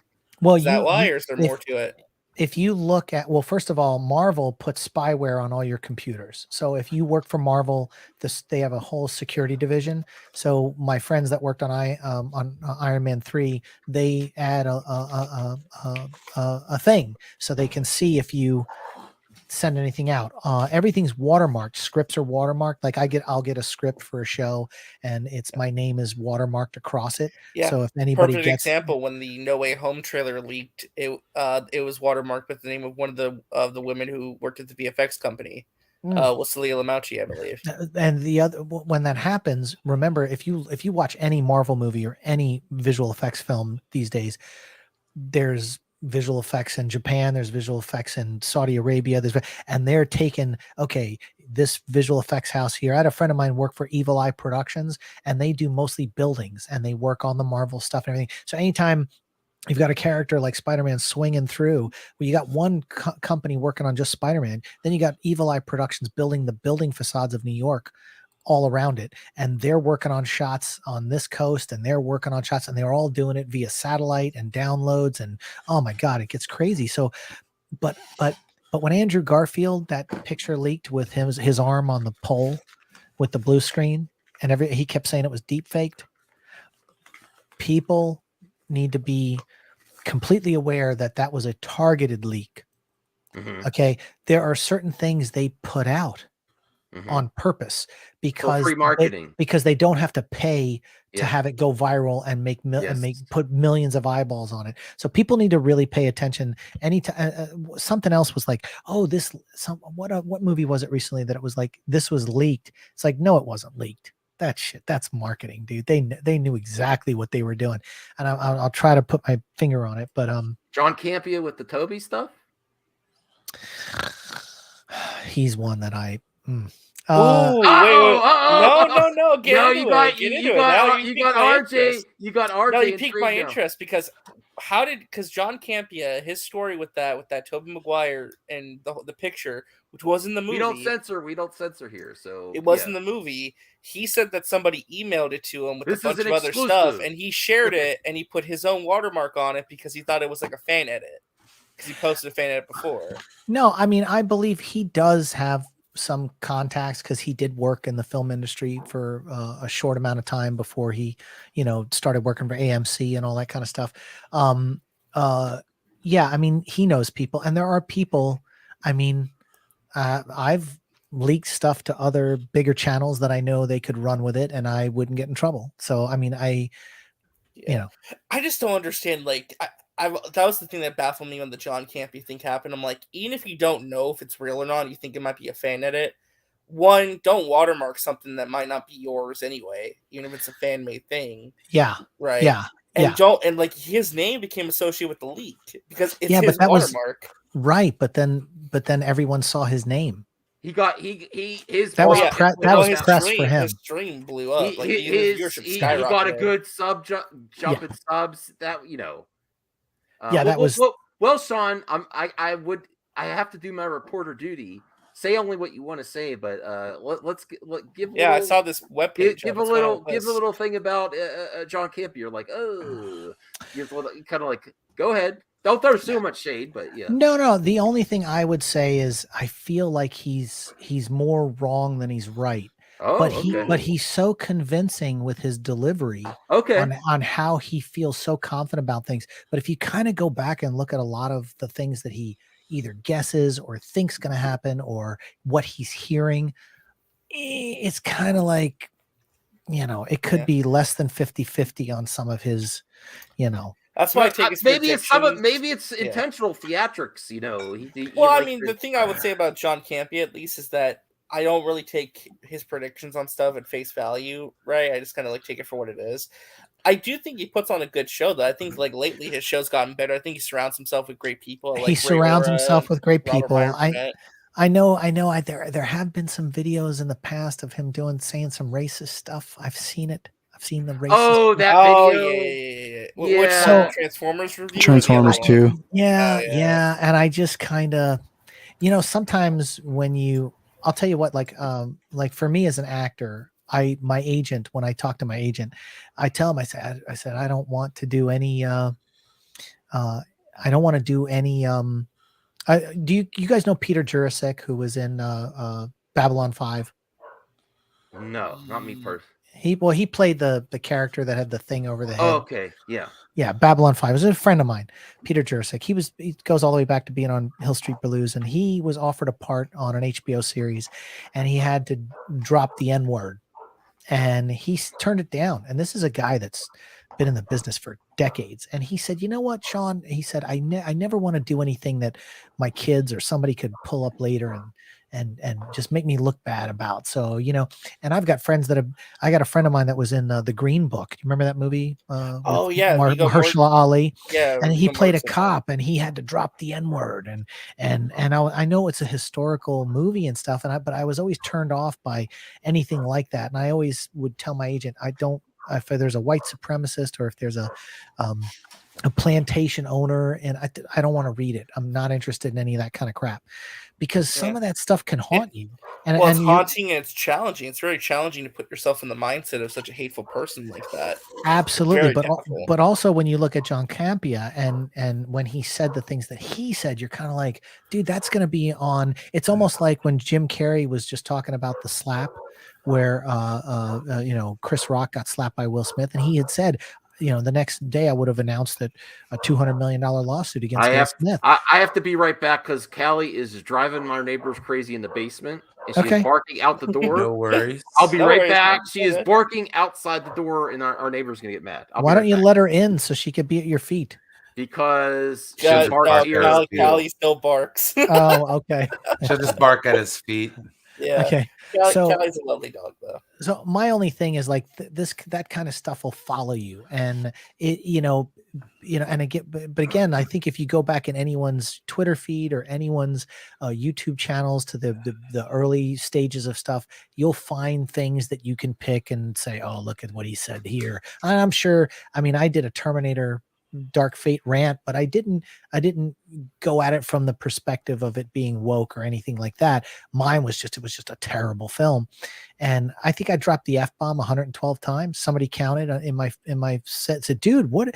And I was just so mad. I walked out of that movie, and I think I probably should have done my review the next day and let myself cool off. But I was so mad because James Cameron had lied twice. He did a promo thing for Terminator Genesis and said it was the best movie since the original, and then he did the same thing, and he was a part of Terminator Dark Fate, and I was just, he did the same kind of promo push. This is the greatest thing in the world, and you think you're going in and you're going to see the Terminator, the avatar of Terminator, it's going to be that good, and then it was such a letdown. I was so mad, but anyway, so I don't know. But John Campea, look, he's good at what he does. He's a good showman. He's got great cameras.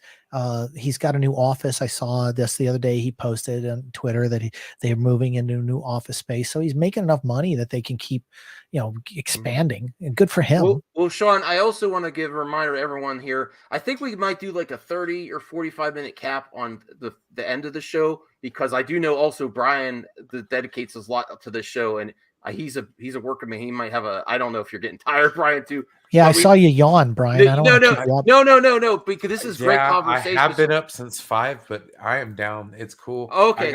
I have an energy drink. It's all right, cool. Okay. Okay. It's been drank. We have another thing we like to try on the show called 20 questions that Brian heads up, and then we also, if you'd be so kind to bring this up, because this is the first time since the pandemic that Celebration is back. Have you ever wanted to go to Celebration, Sean? Dude, I've been to Celebration. I went to Celebration 2. I was there in Indianapolis. Celebration 2. Yeah, Celebration 2, Attack of the Clones. I was awesome. there. I've got a great photo of me and the R2 unit from Attack of the Clones. They had a presentation, and they had the guy out there. It's the guy from ILM who has the mustache, who actually doubled Boba Fett in the special edition. You know that viral photo of the guy with the helmet off with the mustache that's standing there with the Rodian, the female Rodian. It's like, it's a meme. It turned into a meme because it's like what Boba Fett looks like with his helmet off is this guy with a mustache. What are you most hoping to see at Star Wars Celebration, even if you're not going physically, announcements wise, or what are you looking most for Star Wars in the near future? Obi-Wan, Andor, Mandalorian season 3, Ahsoka, a new movie. I'm waiting for Taika Waititi to announce he's doing Rebels, the feature film. Ooh, I think it's going to happen. Without Filoni though. No, I think they'll be involved, but I think he will be directing directing a live action version. Yeah, okay. I think it's a live action feature film, and it's Rebels. And really like with Kanan and all those characters. Really? Yes. And I'll tell you it's just kind of my gut feelings on these things. First of all, you look at what Taika Waititi has directed already. They're ensemble casts with multiple people in there with quick wit back and forth. When you see the ghost show up, the ship show up in The Rise of Skywalker, and so you know it was there, and it showed up at the Battle of Crete in Rogue One, if I'm not mistaken, when all the ships come in. So if the ghost was there at the Battle of Crete and the ghost was there at The Rise of Skywalker, they're having adventures. It doesn't have to be tied to the Skywalker saga. This could be whatever adventure they're off doing in the Ghost. And I think that's going to be the big deal. I think that's going to be huge. And I think if anything, that's what I would love to see happen at Star Wars Celebration. But I think they're just going to, maybe show a little footage of Andor and show, some Ahsoka and things like that. I don't think, but we need a feature film in the pipe, because Rise of Skywalker was the last one, and everyone's itching for the next big movie. Now I know Disney's focused now on the long storytelling on, but I think they're getting a little nervous because I don't think the Book of Boba Fett was well received, and they're worried about these mishits, like where something just is off. Where I really think I thought Solo, I think everybody in retrospect really loved Solo. Yeah, it's an okay movie. It's okay. But I honestly felt like if they had released it in December and not May, it would have done a lot better. Yeah. It would have done a lot better if they kept with the Christmas tradition that they had started with The Force Awakens. I think they overestimated how well Mary Poppins Returns was going to do.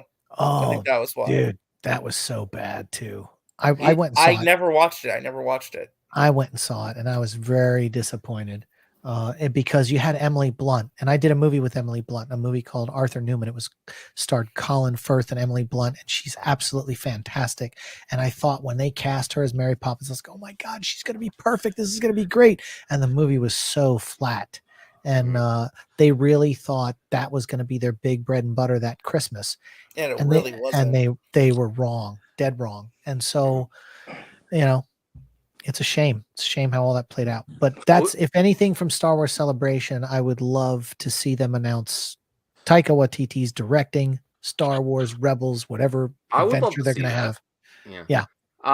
This next thing I want to give a shot. We're just going to do a couple tonight just to see if people like it. It's called Flick Chart. If Brian, if you would bring it up. Yes, sir. Basically, you just have two options and you decide as a consensus until we get to the top, top 100, top 20 of our favorite films to the max.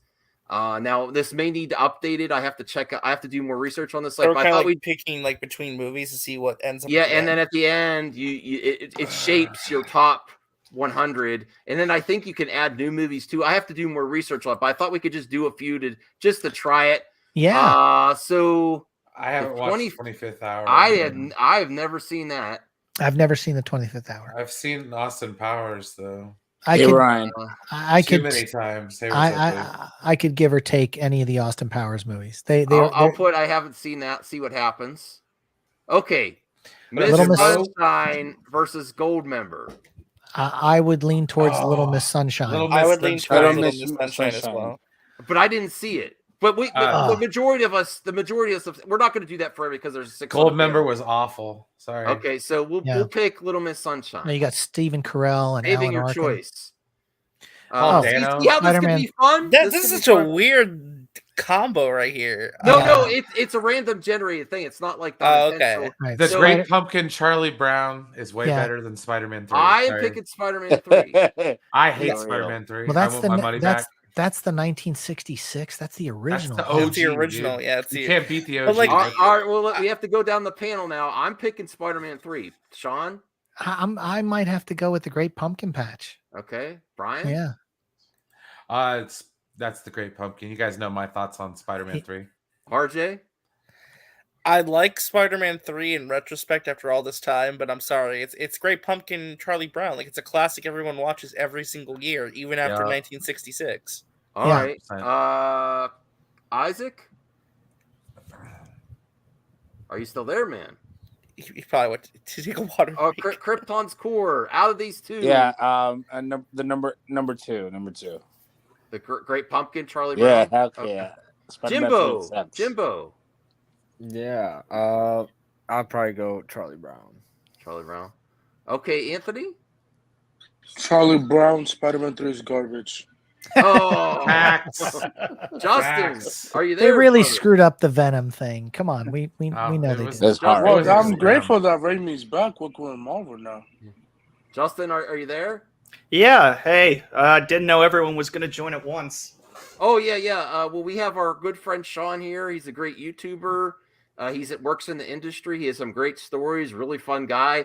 And we're just trying this new thing. We're just going to do a couple, see if people like it. This is just a preview for next week. Next week, when we don't have a special guest, we might get through more of these.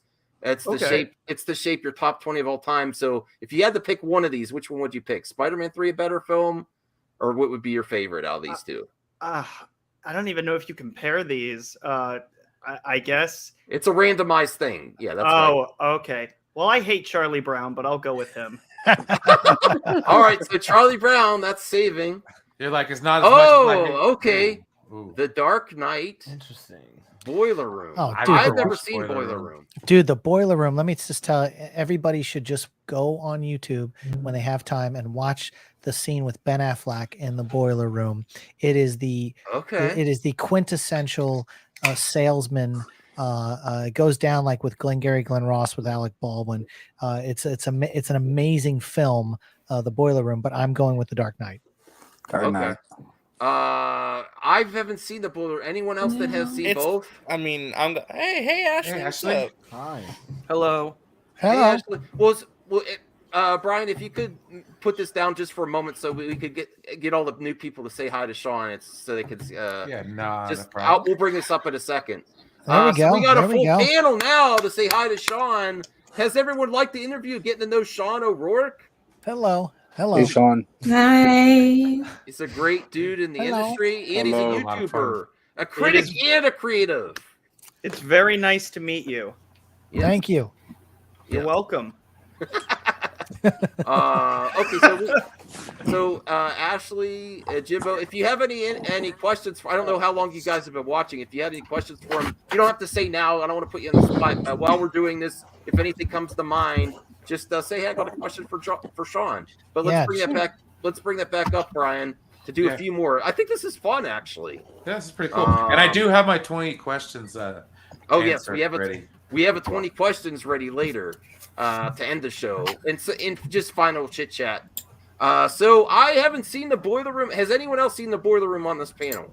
I've I've seen seen the it. Boiler Room a long time ago. but Okay, so we I have don't enough to remember. make a decision here. Yeah, the Out of Dark the, Knight. out of the people that have seen Boiler Room, did you pick the Dark Knight or Boiler Room? The Dark Knight. The Dark Knight. The Dark Knight. Yeah. Okay, The Dark Knight.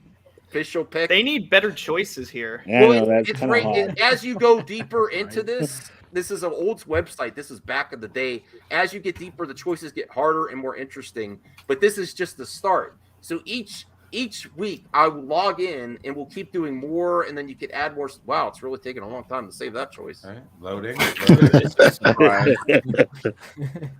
Okay, Ferris Bueller's Day Off. From Here to Eternity. Ferris Bueller's Day Off. I haven't watched From Here to Eternity, so let's click haven't seen it on that one. Yeah, let's do what the other option. I mean, From Here to Eternity is awesome, but Ferris Bueller's Days Off. Most people have seen these two.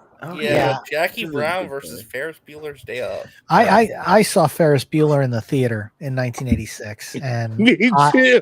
that movie is just it's gold. It's gold. I think most of us have seen both of these, though, right? I'm not much of a fan of Quentin Tarantino. So. Oh, hot take! Oh no, the first one. Oh, we gotta You're talking about Jackie Brown, right? Yeah. Yeah. Well, I think Jackie first Brown's one. one I of can't his see it. weaker films. Ferris Bueller's Day Off is the first one. This isn't even a question. Fuck Jackie Brown. Ferris Bueller's awesome. Oh, yeah, that's good. I love Ferris Bueller. True. I like Tarantino, by the way. Yeah, but Jackie Brown wasn't the greatest, though. No. Okay, so now Toy Story. Oh, come on, Toy Story. Toy Story. The Dark Knight. Dark Knight. Wait, we gotta do one at a time because it's gonna get chaotic with 10 people here.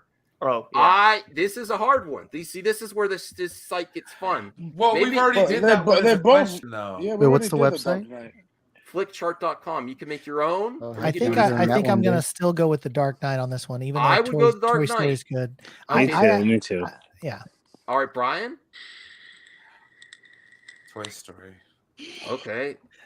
2 for Dark Knight, 1 for Toy Story. RJ. This is really tough, but I think I have to go with Toy Story. Yeah, we already did the Dark Knight. Isaac. Dark Knight. 3 for Dark Knight. Ashley. The Dark Knight. 4 for Dark Knight. Jimbo.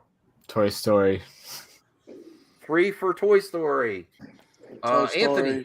We already did the Dark Knight. Toy Story. Wow, 4 for each. Justin. You guys are crazy. Obviously, it has to be Toy Story. Heath Ledger is not my Joker. Thank you. Ooh, 5 to 4. Krypton's Core. Dark Knight. Oh! Boo! Dark Knight Boo! We The have tiebreaker is the fact that we already did the Dark Knight. Come on, man. Yeah, Dark Knight is the best. Well, no. This is what happens on this site. It whittles down because you're going to have movies come up again to gain. Okay. And it keeps moving down the list. I haven't watched the Scarlet Yeah. Johansson So movie. I think not many of us have. So we haven't seen this one. Yeah. All right. Blade Runner versus Billy Madison. Well, This will be the last one. Billy Madison. 100%. Oh shit, this is so Blade bad. Blade Runner. I gotta go with Blade Runner, man. Come on, Blade Runner. Tears and Rain. Oh, we might have to do an official count. I'm surprised by this. We might have to. Yeah, we got your official countdown. Okay, so I'm going Blade Runner. Blade Runner. All right. 2 Blade Runner. Ryan. Billy Madison. Just because it started a Billy production Madison. company. That's all I gotta say. RJ, did you say Blade Runner? No, but I'm about to. Blade Runner easily. 3 for Blade Runner, 1 for Isaac. Blade Runner. 4 for Blade Runner. Ashley. Damn it. Boo. Billy Madison. 2 for Madison. Jimbo. Oh yeah, Billy Madison. 3 Let's for go. 3 for Billy. Oh wow, I'm surprised by this. I can only take Adam Sandler in small doses. Anthony. But see, this is when he was good, though. Billy. Yeah. This is when he was 4, good. it's tied up. Billy Justin. Madison and Happy Gilmore were like Justin. legit. Wait, what did Yeah. Anthony yeah. say? Anything after that's been All right, guys, this is gonna be very tough. I'm just kidding. Fuck Blade Runner, Billy Madison. Whoa! Yes. Oh, Team no. Billy Madison. What's up? What are we gonna do if there's a tie? Krypton's Core. Blade Runner. Yeah, Blade No, Runner. we are in a Blade Runner. tie. What do we do? Boo! Gotta get to the chat then. Matt. You gotta do a poll in the chat. The chat is so lean. Do you know? Does anyone know how to do a poll? Does anyone know how to- Oh no, I think only Enoch can do that. Yeah, I don't have access to the actual YouTube stream. You know what? We're gonna have to save this one for next week because we're tied. All right, let's chat. You gotta go quick. Blade Runner, Billy man. Madison, chat. It looks they're gonna pick Blade Runner. They're picking Blade Runner. All right, quick, guys, we have to spam the chat with Billy Madison. Right? That's two Come Blade on, chat. Runners. We got to see what you're saying. I'm just Blade saying, Runner, like, Madison. Billy Madison is one of Adam Sandler's arguable best movies, dude. Like, Yeah. seriously, Billy What happened to Madison. the chat? They're not doing anything. It's called Happy Madison for a reason, okay? Like, legit. Yeah, but if it was Happy Gilmore, I would have said Happy Gilmore, but it's Billy Madison, so it was like, Or Scipio Waterboy wasn't a choice. I know that's what I'm saying. Happy Gilmore wasn't That a is choice. not I a would've troll picked Happy pick. Gilmore. It's not a troll pick. Oh, come on, no. Dude. It's boring. Blade Runner's boring, dude. They didn't have The chat's Well, leading are we towards talking Blade. about? Are we talking Blade about Runner. the if I'm it's good. Blade Runner? Are we talking about the theatrical cut or the director's cut? Doesn't 'Cause matter. Yeah. doesn't it? Which director's cut either? It doesn't matter. Any Both of are them. an egregious waste of time. I'm sorry to say though, dear. Justin. I think the chat's the majority has been Blade Runner. It's Blade Runner. I They think are I'm gonna call wrong. I think just that's- do oh, eyes. I just do eyes. I gotta call it. So Blade Runner. Yeah, it's Blade Runner. Oh All right. wow! Ooh, We're doing this that is for a next- good one. What? This Harry is Potter, easy. huh? Oh my T2. god. Yeah, Terminator T2 is a classic. Bro, T2's Harry a- Potter Order of the Well, Phoenix well, was the worst. well, of the listen, series. No, we it's have- not. we What are you have guys to put- talking about? We have to put a pin on it for next This week. is really this hard. could go. Yes, he is, man. This could All go right, all night. Chill, This could go chill, all night. bro. Yeah, chill. save this one for next week. Save this one Yeah. for next Oh, week. Yeah, because this is really hard. Because Harry Potter, So was it- figured I have a out hot Harry take. Potter. All right, so minimize this, Brian, so we can But talk the some more. but the worst of the series though. Oh, okay, yeah. That well, It was not. What are you talking about? Brian, that- Brian, I can back you up on this. Think of it this way. Order of the right? Phoenix was the worst one of the movies. The next two Half-Blood Prince. okay. Yeah, the Voldemort and Dumbledore fight was boring, uninspiring. They have this Nigerian prince guy at the beginning and this other weird Kingsley female that turns Shacklebolt. into a What are you dog, guys talking and I don't know about? any of their No. names. One at a time. That movie No. was terrible. That movie was awful. The only thing that's saving that movie for being like complete garbage is that bitch Dolores Umbridge. Who did an awesome job. When she gets hers, Damn. yeah, that's right. That's the Oh, yeah, only true. saving grace of the No, movie. Listen, Okay. listen. This It's is the horrible. first time that Harry used one of the unforgivable curses. Okay. Boo hoo. So- Who cares? Oh, So that it was is- awesome. I read all the books. I read the book I read the was books way better before We're on than a the Harry movie. Potter the movies tangent came out. now. So I'm like, I Everybody was read the expecting that. books, bro. We have to Let's we do have to we have to rein it in a little bit because we're All right. trying to do some other topics and do 20 Yeah. questions. But I think everyone like that. That's what I want to get. Yes, Have that fun. was Oh, I great. thought that was great. Yeah. That was Well, awesome. yeah. Just so you know, it's the site is a real old site. This was back in the day. I mean, it looks beta. Yeah, so Yeah. I don't know if I think you might have to manually add new movies. I'll have to research that, and because I want to add a bunch of new movies for next week or next. But I think is everyone saying going forward to use this as a next segment for Yes. the Max? Oh, yeah, that Oh was yeah, fun you little should do this fun. all the time. Yeah. Fun Yeah, little debate Okay. segment there. So, does anyone have any other topics they'd like to talk about in pop culture in a positive end before we get to 20 questions? Or any questions for Sean now that we have new people in? Jimbo, Widow, Justin, Anthony, Kryptons, if you think of anything you'd like to ask Sean if you're watching the interview. So I have a question for Sean. Here we go. So earlier I heard you talking about Dark Fate. Now I have only seen the first 3 minutes and I quit. I stopped watching and I will never watch the rest. Yeah, I can't should've get too. past that. At what point would you have was that the point where you decided, okay, I'm not gonna give the rest of the movie a chance? Like what was the breaking point for you?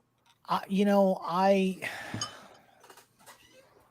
knew at that moment. It's almost like Kingdom of the Crystal Skull, Indiana Jones. The minute the Paramount symbol turned into a mound and a prairie dog came out of it, I said, oh, okay, this is not going to turn out well. Yes, yes. Because I had that an was eye a, roll. Same that, part. that was a creative decision. That Jesus. I was like, if they made that decision with the Paramount symbol, every other movie was beautiful with the Paramount symbol turned into like a thing with the gong or the rock, the Paramount logo. The mountain. When they did that with the Prairie Dog, It's supposed to be epic.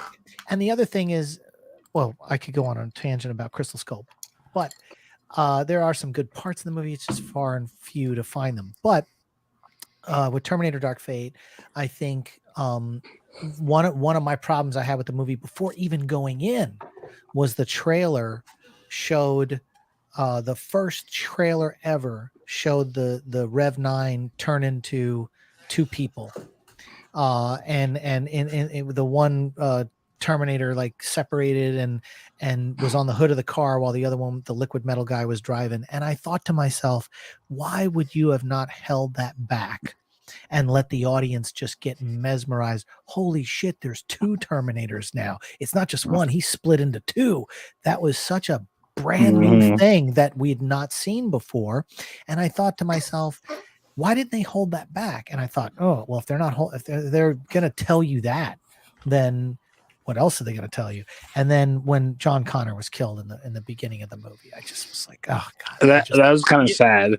You know what? I would compare it to if what would have made The Last Jedi worse is if Luke Skywalker died within the first 10 minutes. Would even people who liked it, guys, wouldn't that have like pissed you off? Oh my god! You know what? When I was in the theater and I watched The Last Jedi, when he faded, I didn't know what had happened. I didn't realize like he had a heart attack because he had used all his force power. And I just sat there and I was like overwhelmed with the force, and he just died. And I just thought, but don't you guys think that the same it happened to Tears. What's this guy in The New Hope, where he disappeared? Obi-Wan Kenobi disappeared. Obi-Wan Kenobi. It was like the same. I think they were trying to do that whole Obi-Wan Kenobi thing, where he faded and he just disappeared. But that's what they were trying to do with Luke Skywalker. Trying and failing to capture the same. I will keep my mouth shut because I disagree with all of you. What do you think, Ryan? Well, just let the record show I was only asking if Luke Skywalker had died unceremoniously in the first. I get your comparison. I get your comparison. That's what that felt like. Here's my only issue with that. When Carrie Fisher passed away, they could have held The Last Jedi a couple of months and tweaked that ending to make him survive in order to bring him into the next movie to help move the story along. But by killing him, they were left with no real decisions. Yeah, that was a huge mistake. Because it was in a way like he even said like that's not going to affect my ending. I'm just still going to make the movie that I intended to make, and it's going to be the next guy's problem. And that's kind of selfish. That was very I didn't selfish. like that. No, they should have pulled back the reins and said, you know what? Maybe we should make him survive so that we could use him as the protagonist along with the rest of the kids. I do have a question for you. Oh. Yeah, what was the movie that you walked into and you're like, oh hell no, and you walked out like 10 minutes before? That's a good question. I'll tell you and like, okay, I can't deal with this bullshit. I want to know everyone's literally walkout like experience. 10 minutes when you saw it, I'm like, I can't deal with this bullshit. The first and only movie I've ever walked out of was RoboCop 3. They made 3 of them?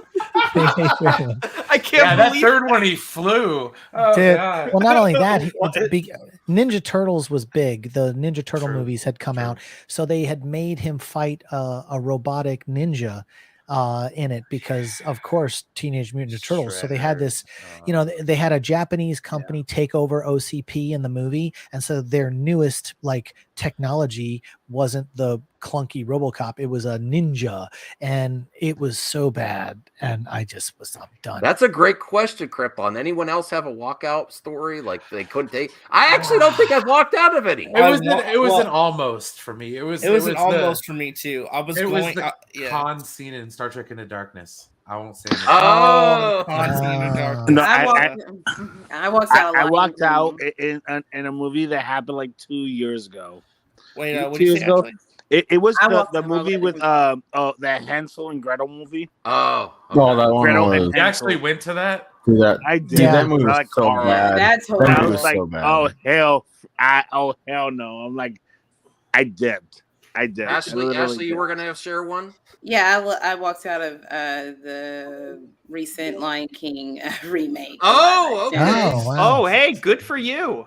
I just was like, what is happening? I was like, oh, I've been here it's for funny. 45 minutes. I couldn't do it. They kept calling it live action, and I was like, well, it's not, but animated. it's animated, but you know, yeah. it is. I think for me, Yeah. what if they would have articulated the mouths more to say the words instead of making it like what a lion would just open his mouth like that. They should have animated it a little bit more, gave them more character, I thought, instead of making them look so photorealistic. But again, it's kind of like, did that movie need a remake? I don't think it did. No, it was so boring. No, The and voices like, were and the horrible. things that they did change, like Scar, like slaps Mufasa in the face, like that just makes it a joke. Like, what the hell was that? Yeah. I wish I walked out of that one. But does it count if you sneak into a movie, walking out of a film? Yeah, sure. Why not? What did you sneak into? I snuck into The Hangover and I walked out of Land of the Lost. Will Ferrell, Land of the Lost. Yeah, He walked out of Land of the Lost and snuck into The Hangover. That's you couldn't gold. get better than that.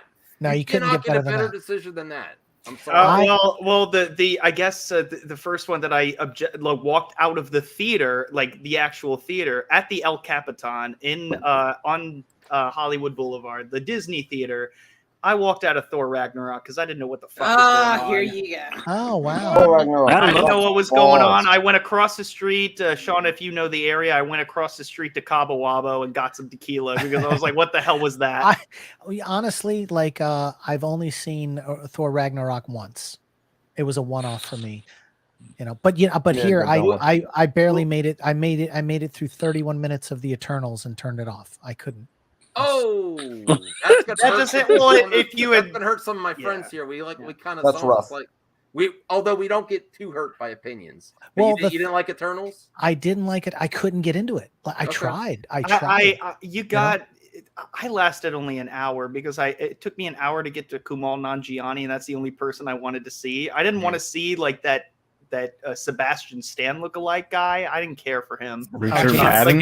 I was like, what the hell is Bucky doing in here? Like, Leave so Richard weird. Madden alone. He got I killed at the right That way. movie is eternally long. All right, Well, did anyone else walk out of a movie while we're still talking about that? Well, this is a good question, yeah, Kryptons, for future interviews. Any walkout Yes, movie I was just yet? going to jump in and say probably the worst movie I saw in theaters that I regretted so much, and I got physically angry watching it. Was physically angry to the point I couldn't walk out because I was with my family. Was Transformers: Age of Extinction, the fourth Transformers movie? I the didn't. first I one, didn't Mark even see it. Wahlberg. As it was with Mark Wahlberg. It was the very first one. My God! My first video is an edit of it. Yeah, the reason I saw it is because I believe, based on the marketing, that I felt like, okay, maybe they got it right this time, and I got tricked and fooled. And I was like, the Dinobots are here. The Dinobots. 3 hours later, there were no Dinobots yet until like the last 15 minutes of the movie. They just showed up for no reason. There was no explanation. They were just there, and they weren't even the Dinobots. They were just like robotic dinosaurs. I have a follow-up question. And literally, the movie was so long, drab, and boring. It was a disaster. And at the end of the movie, the audience applauded, and I just went out, really? Here's who was making all the noise. Here's who was making all the noise, Sean. She is. Is she a Australian Shepherd or Aussie? Yeah, an Aussie. Yeah. I used to have two. I had two. I have a question since you're a critic. Also, Sean, besides working in the industry, what is your thing you ranted the most about on your channel or critiqued the most, like harsh? I think I've only had maybe 4 rant videos. Like yeah, 4... but what was the most, like, really the one that impacted you the most? Of like, I can't see. I got to rant about this. No, I think it was Terminator Dark Fate. I think that was the one. And then of course I stumbled across that video of Rian Johnson like years ago where he talked about he wanted to make a movie that divided audiences and made people come out. Did you guys see that video? Yes. I think everyone and their mother in this community has seen it. When I saw that, I think I ranted because I kept going, Did Disney not see him say this? Did they not do their vetting and like go, is there anything out there that, you know, like Because if there's one thing you don't want to do is divide an audience on a franchise you just spent $4 billion. Well, I have an admission of guilt. I ranted so hard on The Last Jedi. I made so many videos, but I've gotten better though. I've gotten better. Well, again, it's kind of like I think everybody can rant about things that they don't like. It's when you make 50 videos of the same topic, kind of like the Phantom Menace and those guys do. I used to do that, Sean. But I'm trying to be better now. I'm trying to be better. Well, I mean, yeah. I mean, because like for me, because I've worked in production for so long and I've seen production supervisors and I've seen people like Kathleen Kennedy, I understand the decisions that they have to make. And I feel like, they were starting to get off track, and then she righted the ship. And a lot of people don't give her credit for fixing the problems, which is what a producer does. They see a problem, they fix it.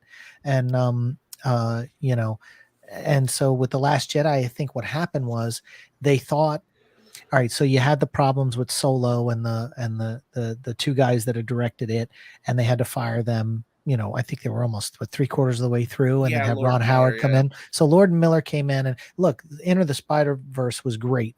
Spider-Man and the Fight. I love that movie. They're better with animation. I don't think they're good with live action people, but what happened was, I think like that was a problem. And then with Rogue One, they brought in Tony Gilroy to reshoot some of the movie and rewrite the ending. Because Gareth Edwards had come from a background of the shaky camera, hidden monster movie kind of thing, where you're just whipping the camera around. A lot of the footage that he was turning in was looking like Saving Private Ryan, and they were trying to keep the same aesthetic for all the Star Wars films.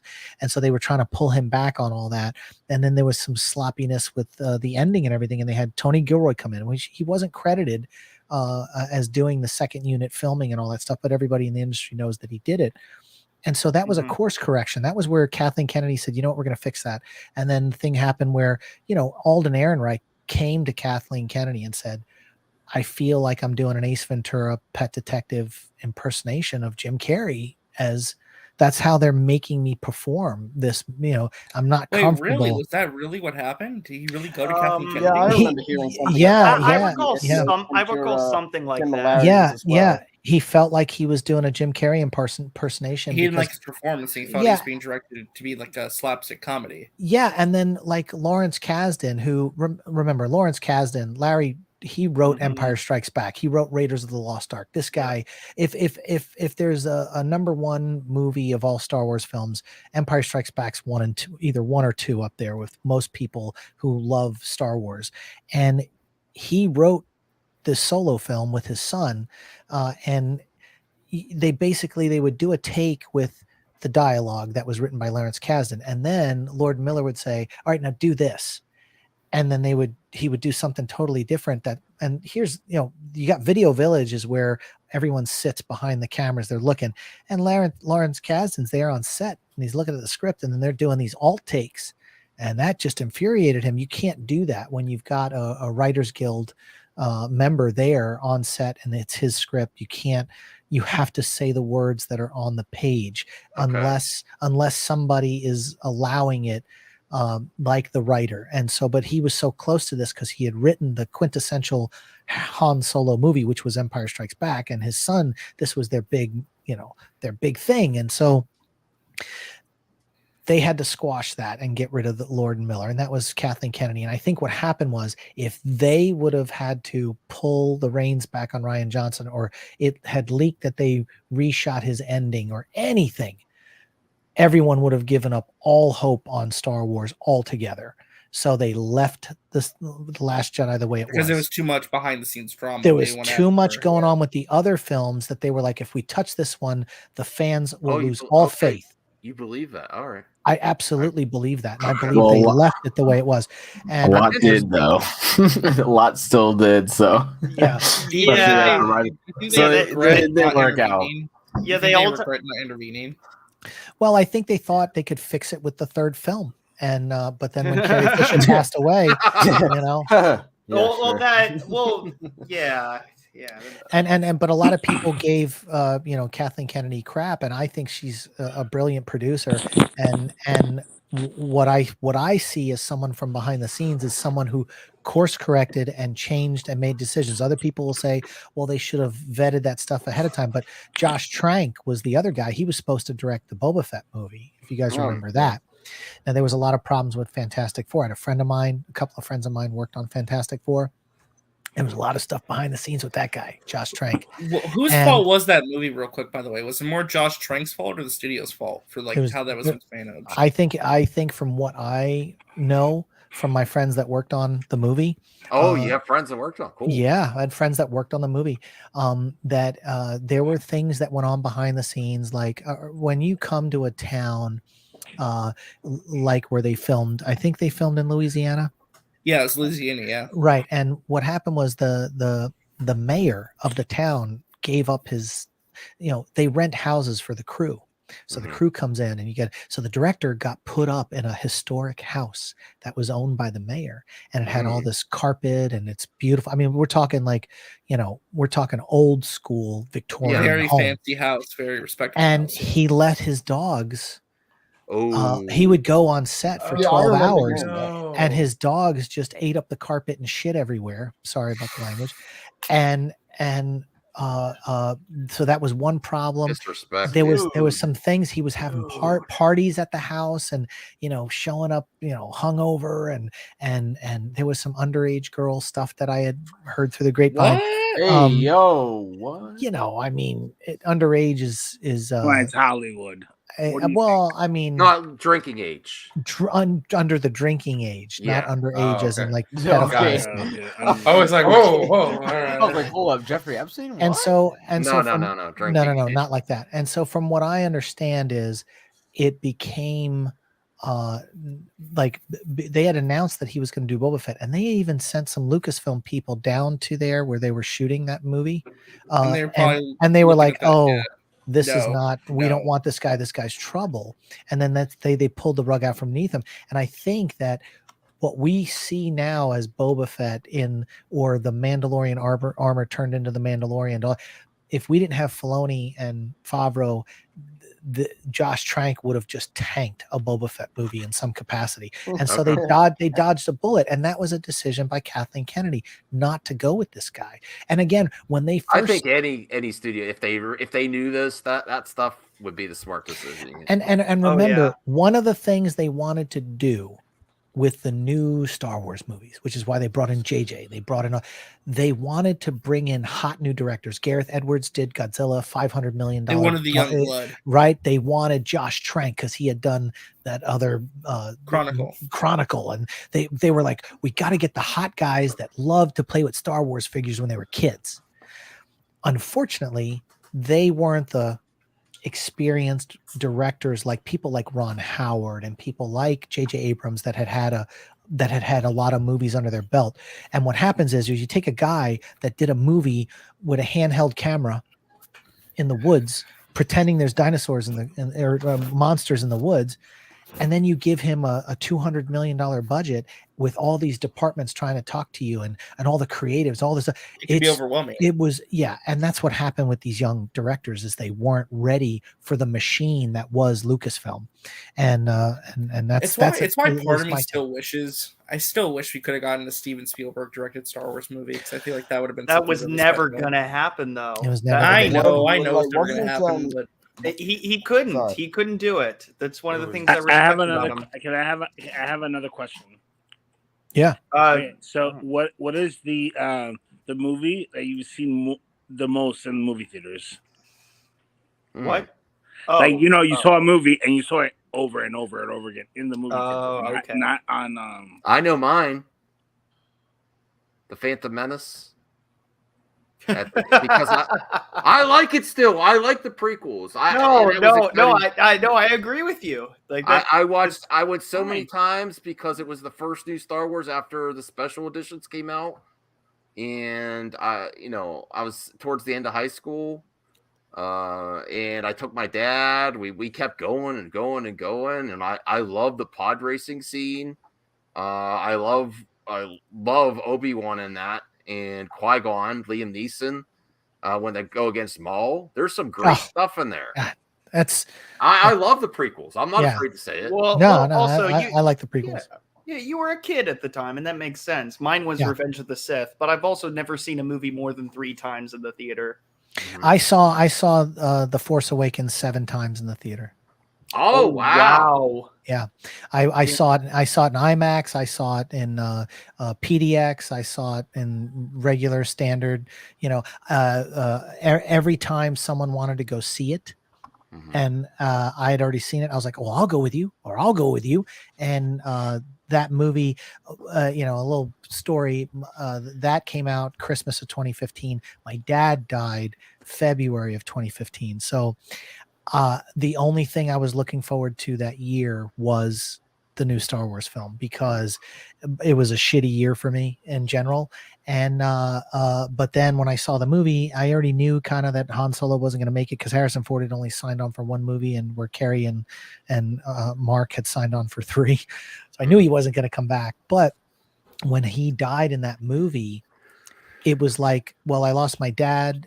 And now I lost my hero that I grew up with. And it was all in 1 year. It was a total blow, but I kept going back to see it over and over and over and over again. And I've never seen a movie that many times in the theater.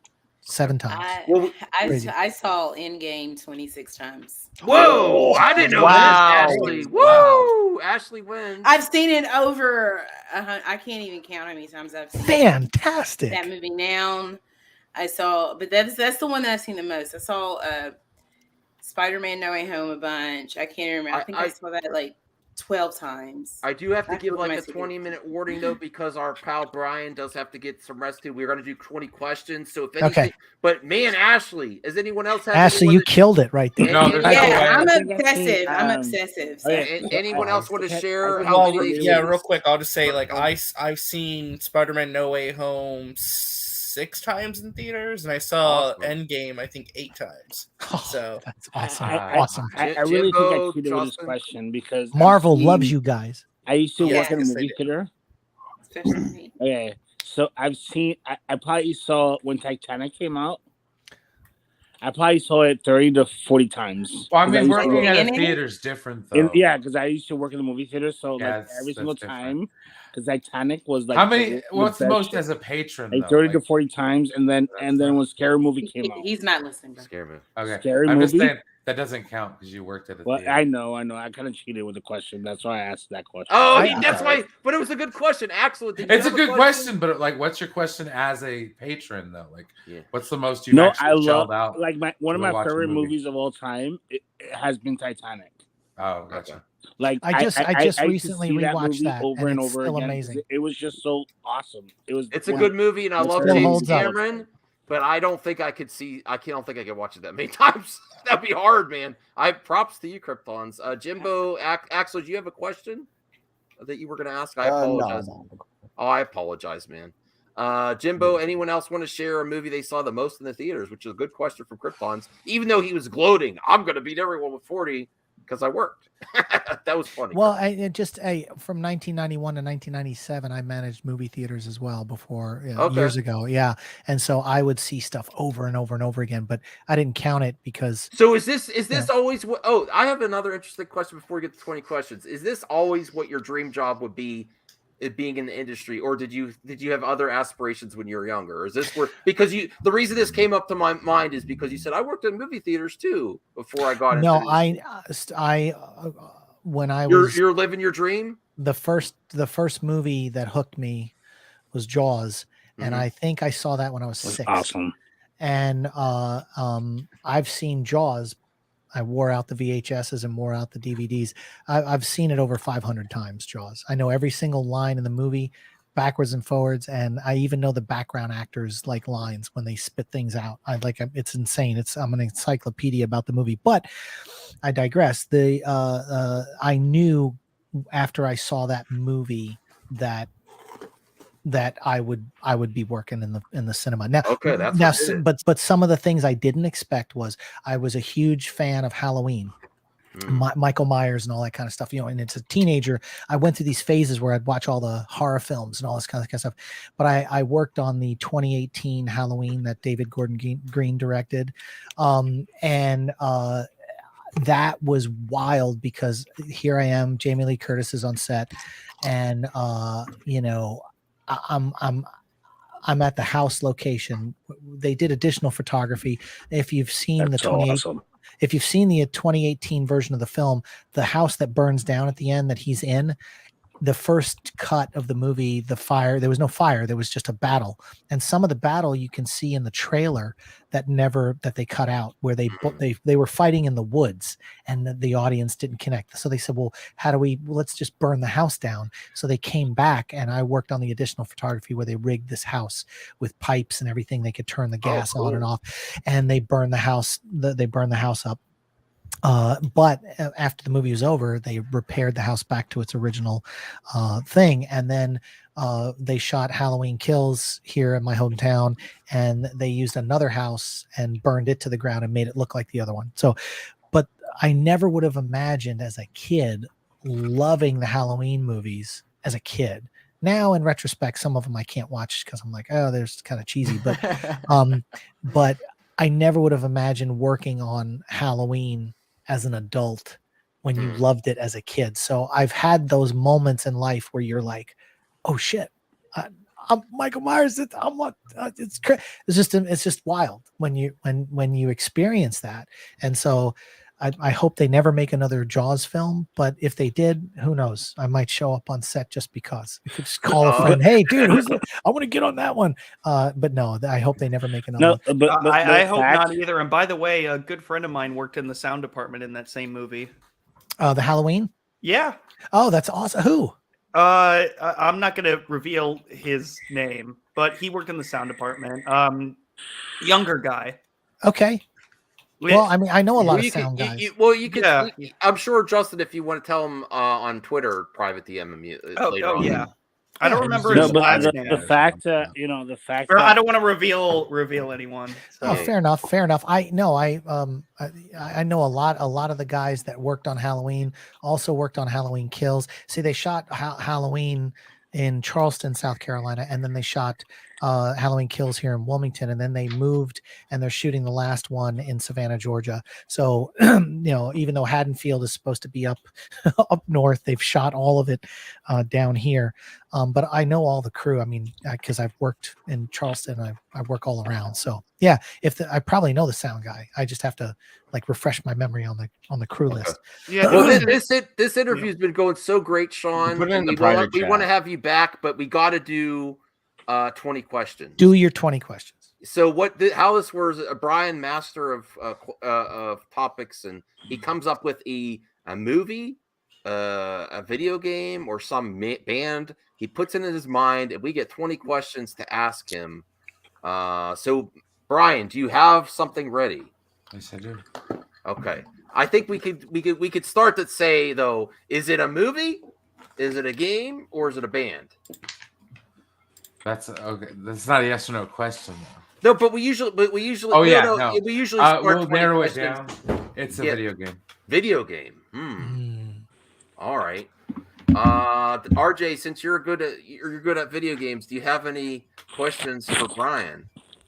Like what decade? 16-bit? What generation? You can ask him. Hold on. You're gonna give me a brain fart, and then I'm gonna know what to ask. All right. Was it released on the Super Nintendo? No. Okay. Super Nintendo. I'll go next. Can I go next? Go for it. Is it mythological? Does it have magic? Yeah. Yes. That's logical. Was it World of Warcraft? Well, I wouldn't say like mythological, but like mystical, maybe, probably. Cool. Is it an RPG? Mystical magic. It has magic in it. Go ask if it's an RPG. It is an RPG. It is an RPG. Can I guess already? Sure. Yeah, you can guess. Yeah. Is it Zelda? No. Is it? I have a question. Is it 3D? Yes. It is 3D. How many games are in the That's a series? big clue. Oh, currently, Okay.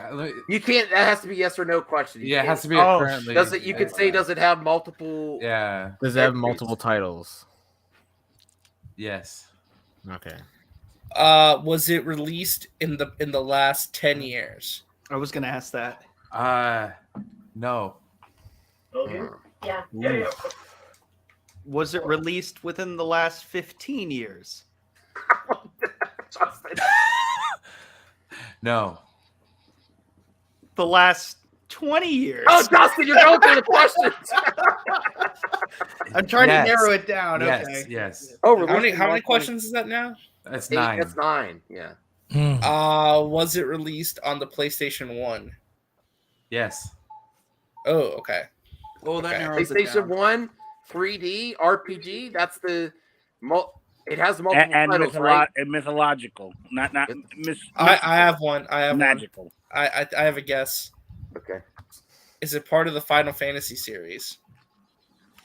Yes. Is it Final Fantasy 7? Yes. Oh, there we go. Good job. Yeah, I was gonna guess that too. I was my gonna pull up and share the favorite image favorite my game for the guess. PlayStation. Once so I heard there it is. PlayStation 1 and RPG, I'm like, there's only one choice. Really? Right? Yeah. Right. I was gonna pull up the image and be like, "Is this the game?" But I clicked on the wrong. So we thing. haven't. We have never gone through the 20 questions. We've always gone That's so true. far. You haven't. Um, You figured. But you me know, out. it was they released the remake on the PS4 though. So That's true, but that's not the game I was picking. I know. Yeah. So if we have final things we want to say to Sean, and Sean, definitely go sub to this dude. He's very I have open. one more quick question. Oh wow, okay. Okay. You I'm give a sorry. chance to- What's your favorite movie of all time? Like all time. I know you said I Joe. think you said that's your 500 favorite movie of all times. time. 500. Okay. What's everybody else's? What's everybody else's? Not a Sean question, but okay.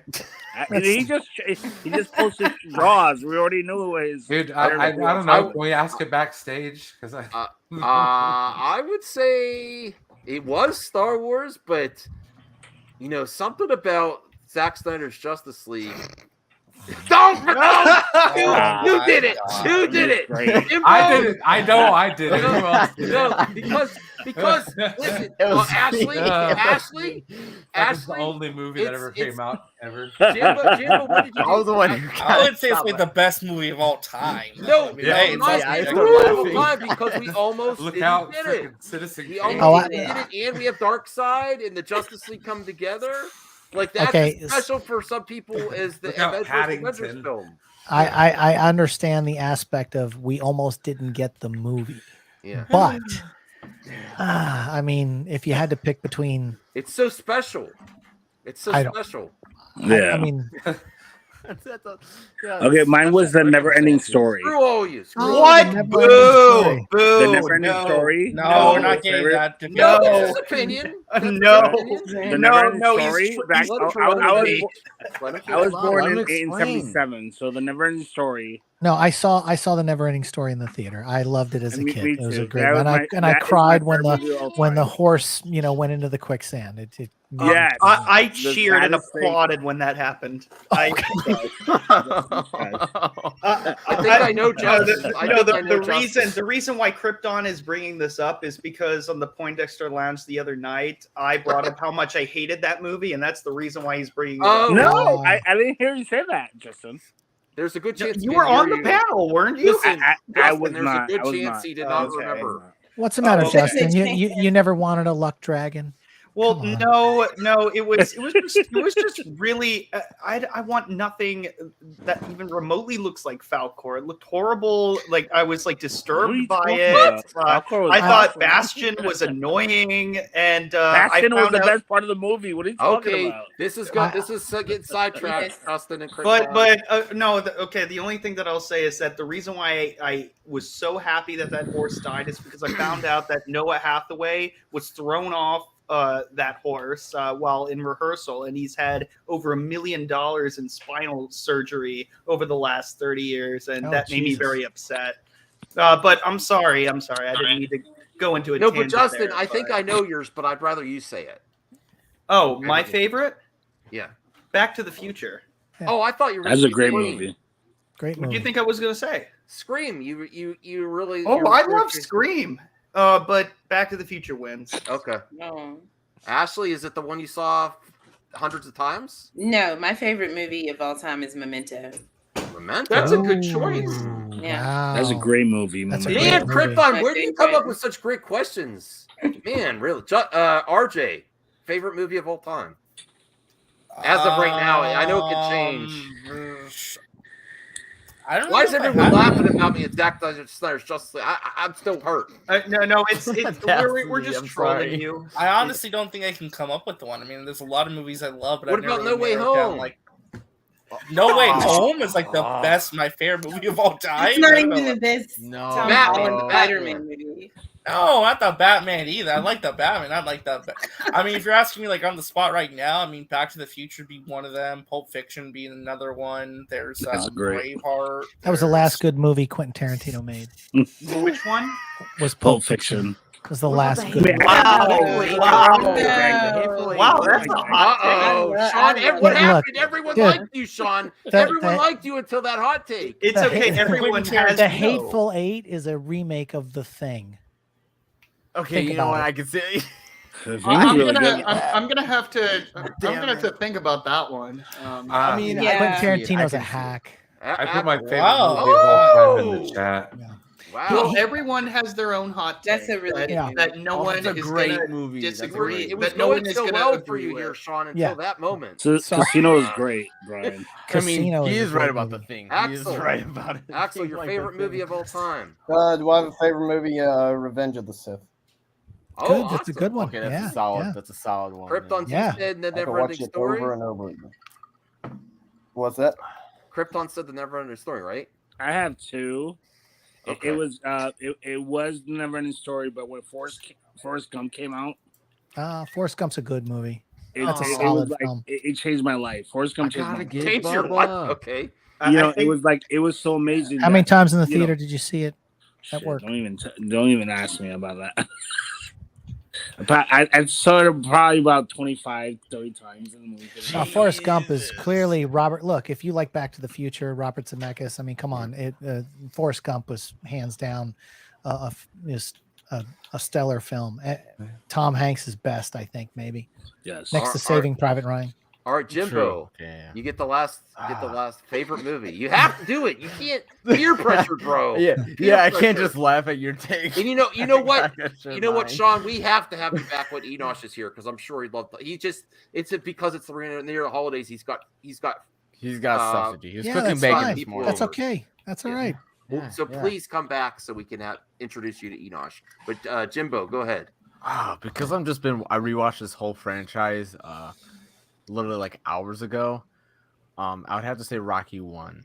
Ooh. That's really good. That one is really Epic. You know, they could never make that movie now. They would just never make There's a reason why they just went with Creed instead of remaking, because there's no way.